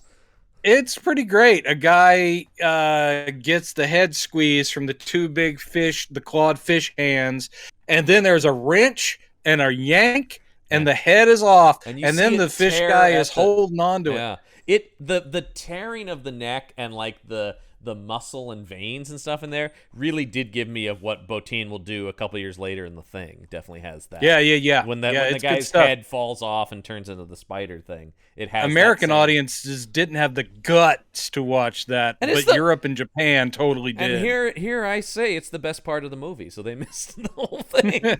It's great. It's a very decent head rip off scene. But also, it comes out of nowhere. Nothing else has been this graphic. People are being cut They open. are, but all of a sudden, we really linger on this. Yeah, we do. Of the guy who's not a character. Clearly, this is one of the added gore things that Corman added because it's so long and gory and needless. Added and then took out. Yeah. Like, oh, maybe we went too far. Yeah. Why had Corman turned into Doug McClure? I don't know. Well, he does have that sort of. He does do these dips when he talks. He does. It's a little bit less dramatic, but he does sort of have that same kind of cadence of Roger Corman. He does. Yes, that's exactly. True. When we were shooting Humanoids of the Deep, I said there just weren't enough tits and blood. And everybody seemed to agree, except for that feminist filmmaker. I don't know what her problem was. That feminist filmmaker, as she's described all the time. Which is so interesting, because when you look at the other stuff, she did a lot of, like, exploitation junk for Corman. Sure. You know, like, I don't think, was it Summer School Tutors is probably a great movie for women. What was it here? Yeah, Summer School Teachers, Star Hops, Bury Me an Angel. Bury Me an Angel. Yeah, you remember this one? This is the last feature film she makes, by the way. It goes. She goes hard into TV after this. Oh, thank God. Yeah, because she goes right from this. Well, actually, she doesn't go right from this. There's a 3-year gap before she directs one episode of The Powers of Matthew Starr. The Powers of Matthew Starr. Lest we Should forget. have been a bigger TV show. I mean, that was one of those in the 80s. They were trying a lot of genre stuff that didn't take off. And they were trying very poorly. That's the Yeah. problem. She did some Cagney I mean, the and powers of Lacey. Matthew Starr was No, the Phoenix, or Automan, or even Manimal. Oh my god, all of those I love. She did do one of my favorites of that era, which is Misfits of Science. Yeah, boy. Cheap TV X-Men. Yes. Basically. Well, but cheap TV X-Men with a goofy sense of humor. It was trying to be funny, too. Of course. But it was, hey, I watched it. I know you did. 7 episodes of Falcon Crest seemed to be the most she directed of anything, so of one show. And also, well, she was a feminist, and if you're a feminist filmmaker, you're not going to get too far. I told her by this feminist ideology she believed in, she's just not going to get work. I never actively kept her from getting a job. I just told her, if you're going to be a feminist, like you're being, you're probably not going to get the jobs. Yeah, she did direct one episode of another of my 80s favorites, which is Remington Steele.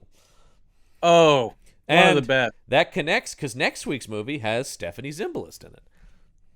I love Stephanie Zimbalist. Don't understand why she disappeared. Yeah, Pierce broke out of that show. She really didn't.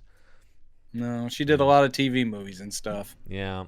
Anyway, so it's just general chaos here.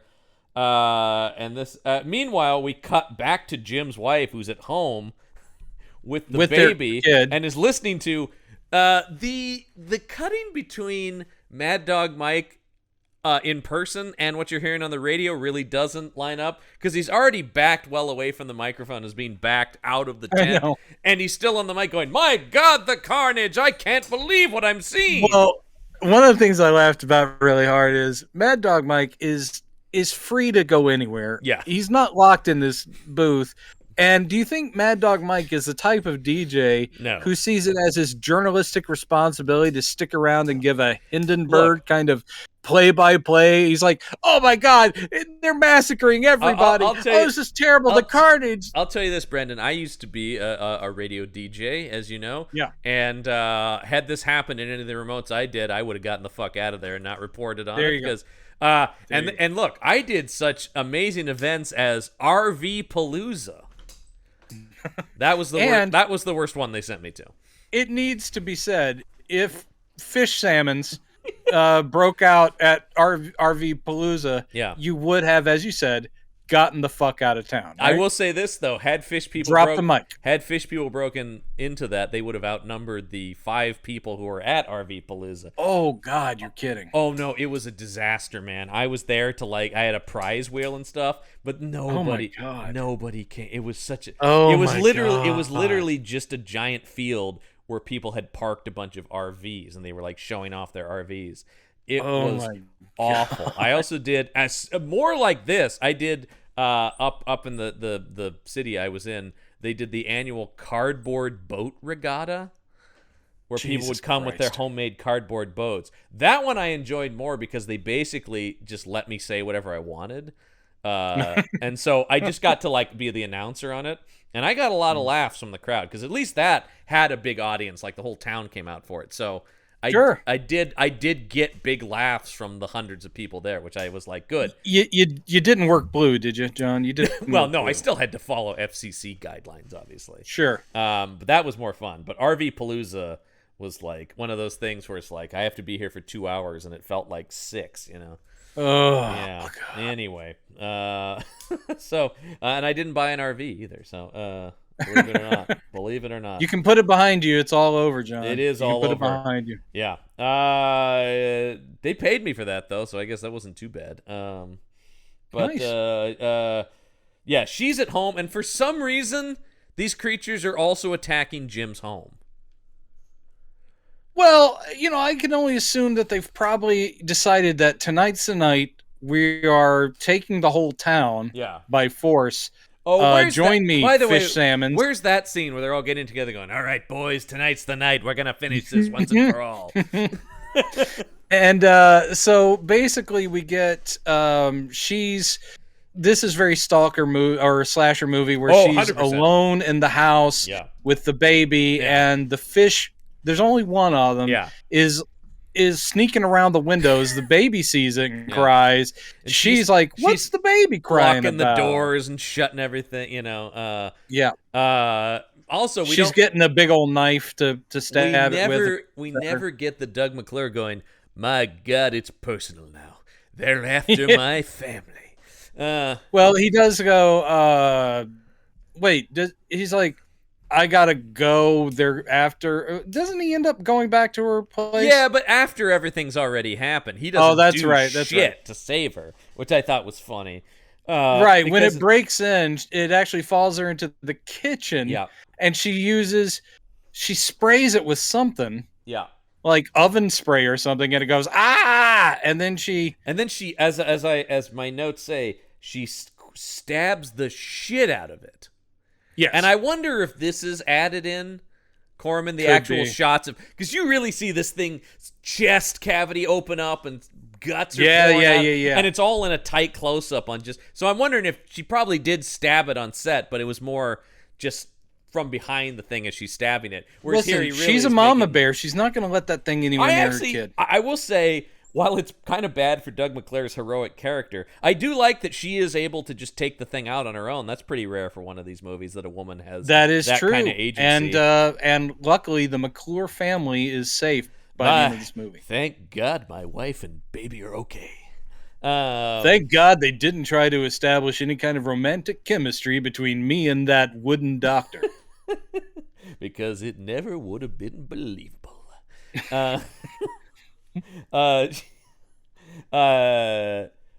Anterkel lights the water on fire. Doug McClure and Johnny Eagle are blasting the shit out of these things with their rifles. Yeah, and that pretty much wraps up the climax of the movie.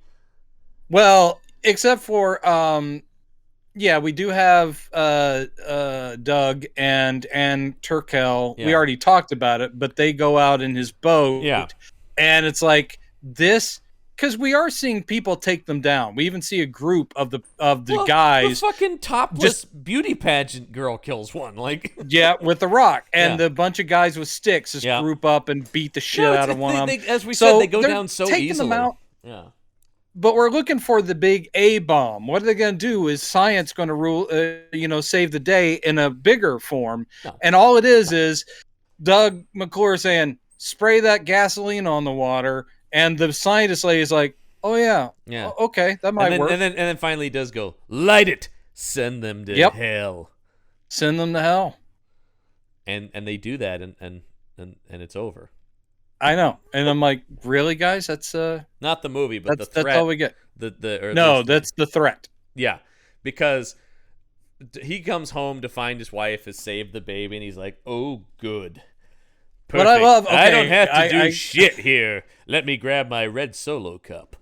I really enjoyed the post chaos scene where it's early morning. That's what I'm saying. So it's been all night. He then brings his wife and baby to the destroyed salmon fest, and this is where I caught them in a blooper that a goof that they did not have on IMDb. I was like, they had some, but they didn't have the one I caught. You better get on there and add it. As they are first walking into the carnival, and it is weird. Why would you take your wife and child who have survived it? Let me go take you guys to the heart of it so you can see bodies on the ground. You got to see these ripped apart bodies. You just got to So they go to the carnival. They walk by the carousel. This is like within just seconds.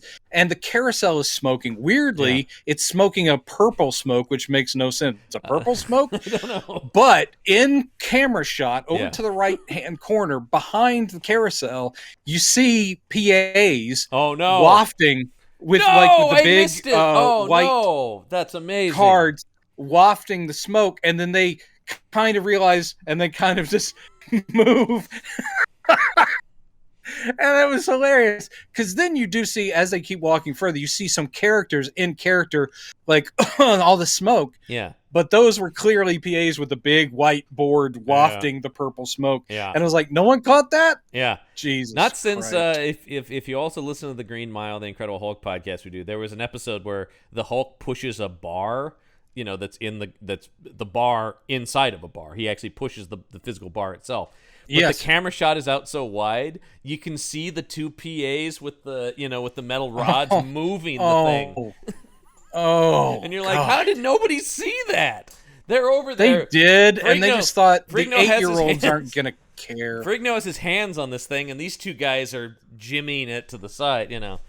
They just didn't think that any of the children cared. Doug McClure watching the show. So anyway, Doug McClure's going like, honey, look at all that carnage, and who knows what kind of purple noxious fumes are coming off of that carousel. Come on, bring the baby closer. Bring it in. Let it get a whiff. And he's like, wait a minute. Breathe it in. That's the smell of victory.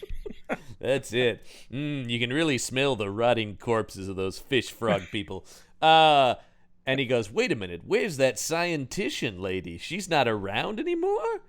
Cut to, if you thought this movie was done, you don't know Corman, baby. No, you don't. Because we cut to the science lab, and the girl who was impregnated by the fish person earlier is giving birth, and Ann Turkel is aiding her. Yeah. And then this movie just, Ridley Scott probably thought some legal action might be taken here, because this just full-on turns into Alien when this thing doesn't come out of her. Instead, it punches out of her stomach. Yep. We get a full Alien ripoff, and this is a new breed. It is fish salmon person.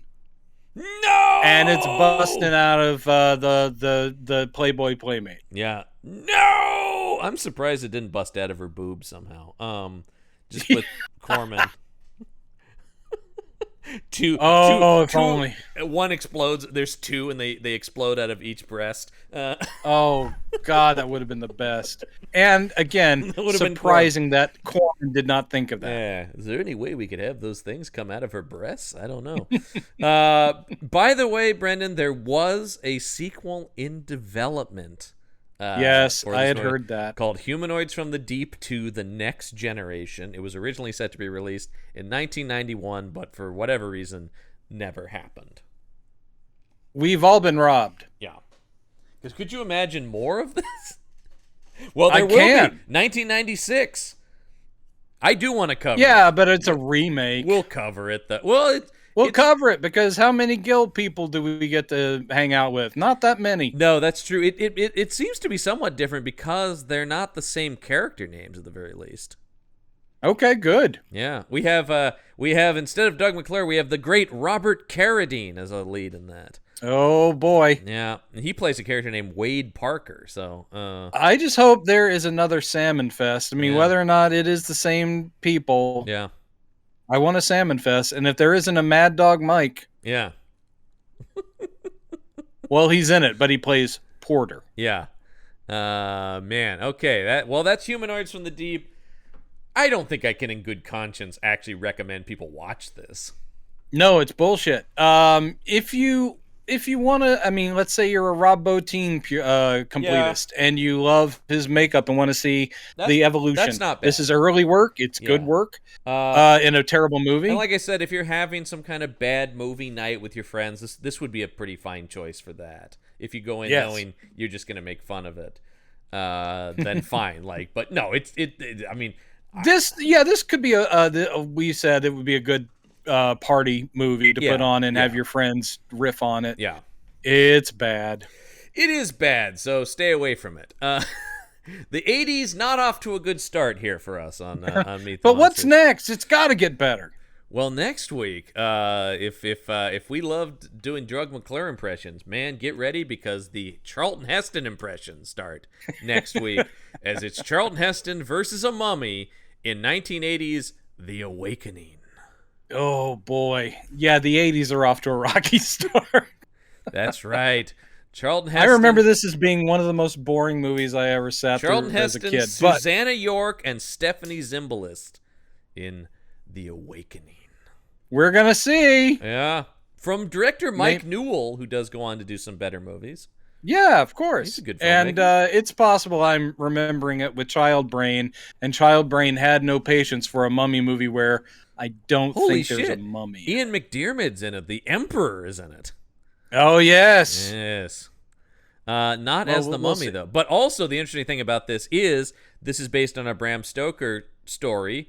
Or Right. Is it a full novel or is it a short story? It's a novella. Yeah. That we previously did. One of the Hammer movies was based on it. So Yeah. Which one? The Mummy's Curse? I thought it might have been Blood from the Mummy's Tomb. Nope, you're right. Blood from the Mummy's Tomb. Yeah. That was the one with the beautiful Valerie Leon. Yes. I remember so that now. that will be interesting for us to look at the comparisons between the two adaptations of this story. Yeah.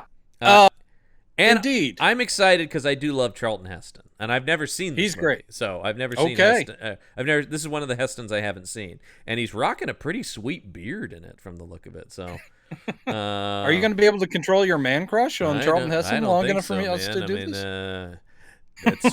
And then with Charlton Heston, everything was like, "That's right, you damn dirty." Like every line seemed to hurt him.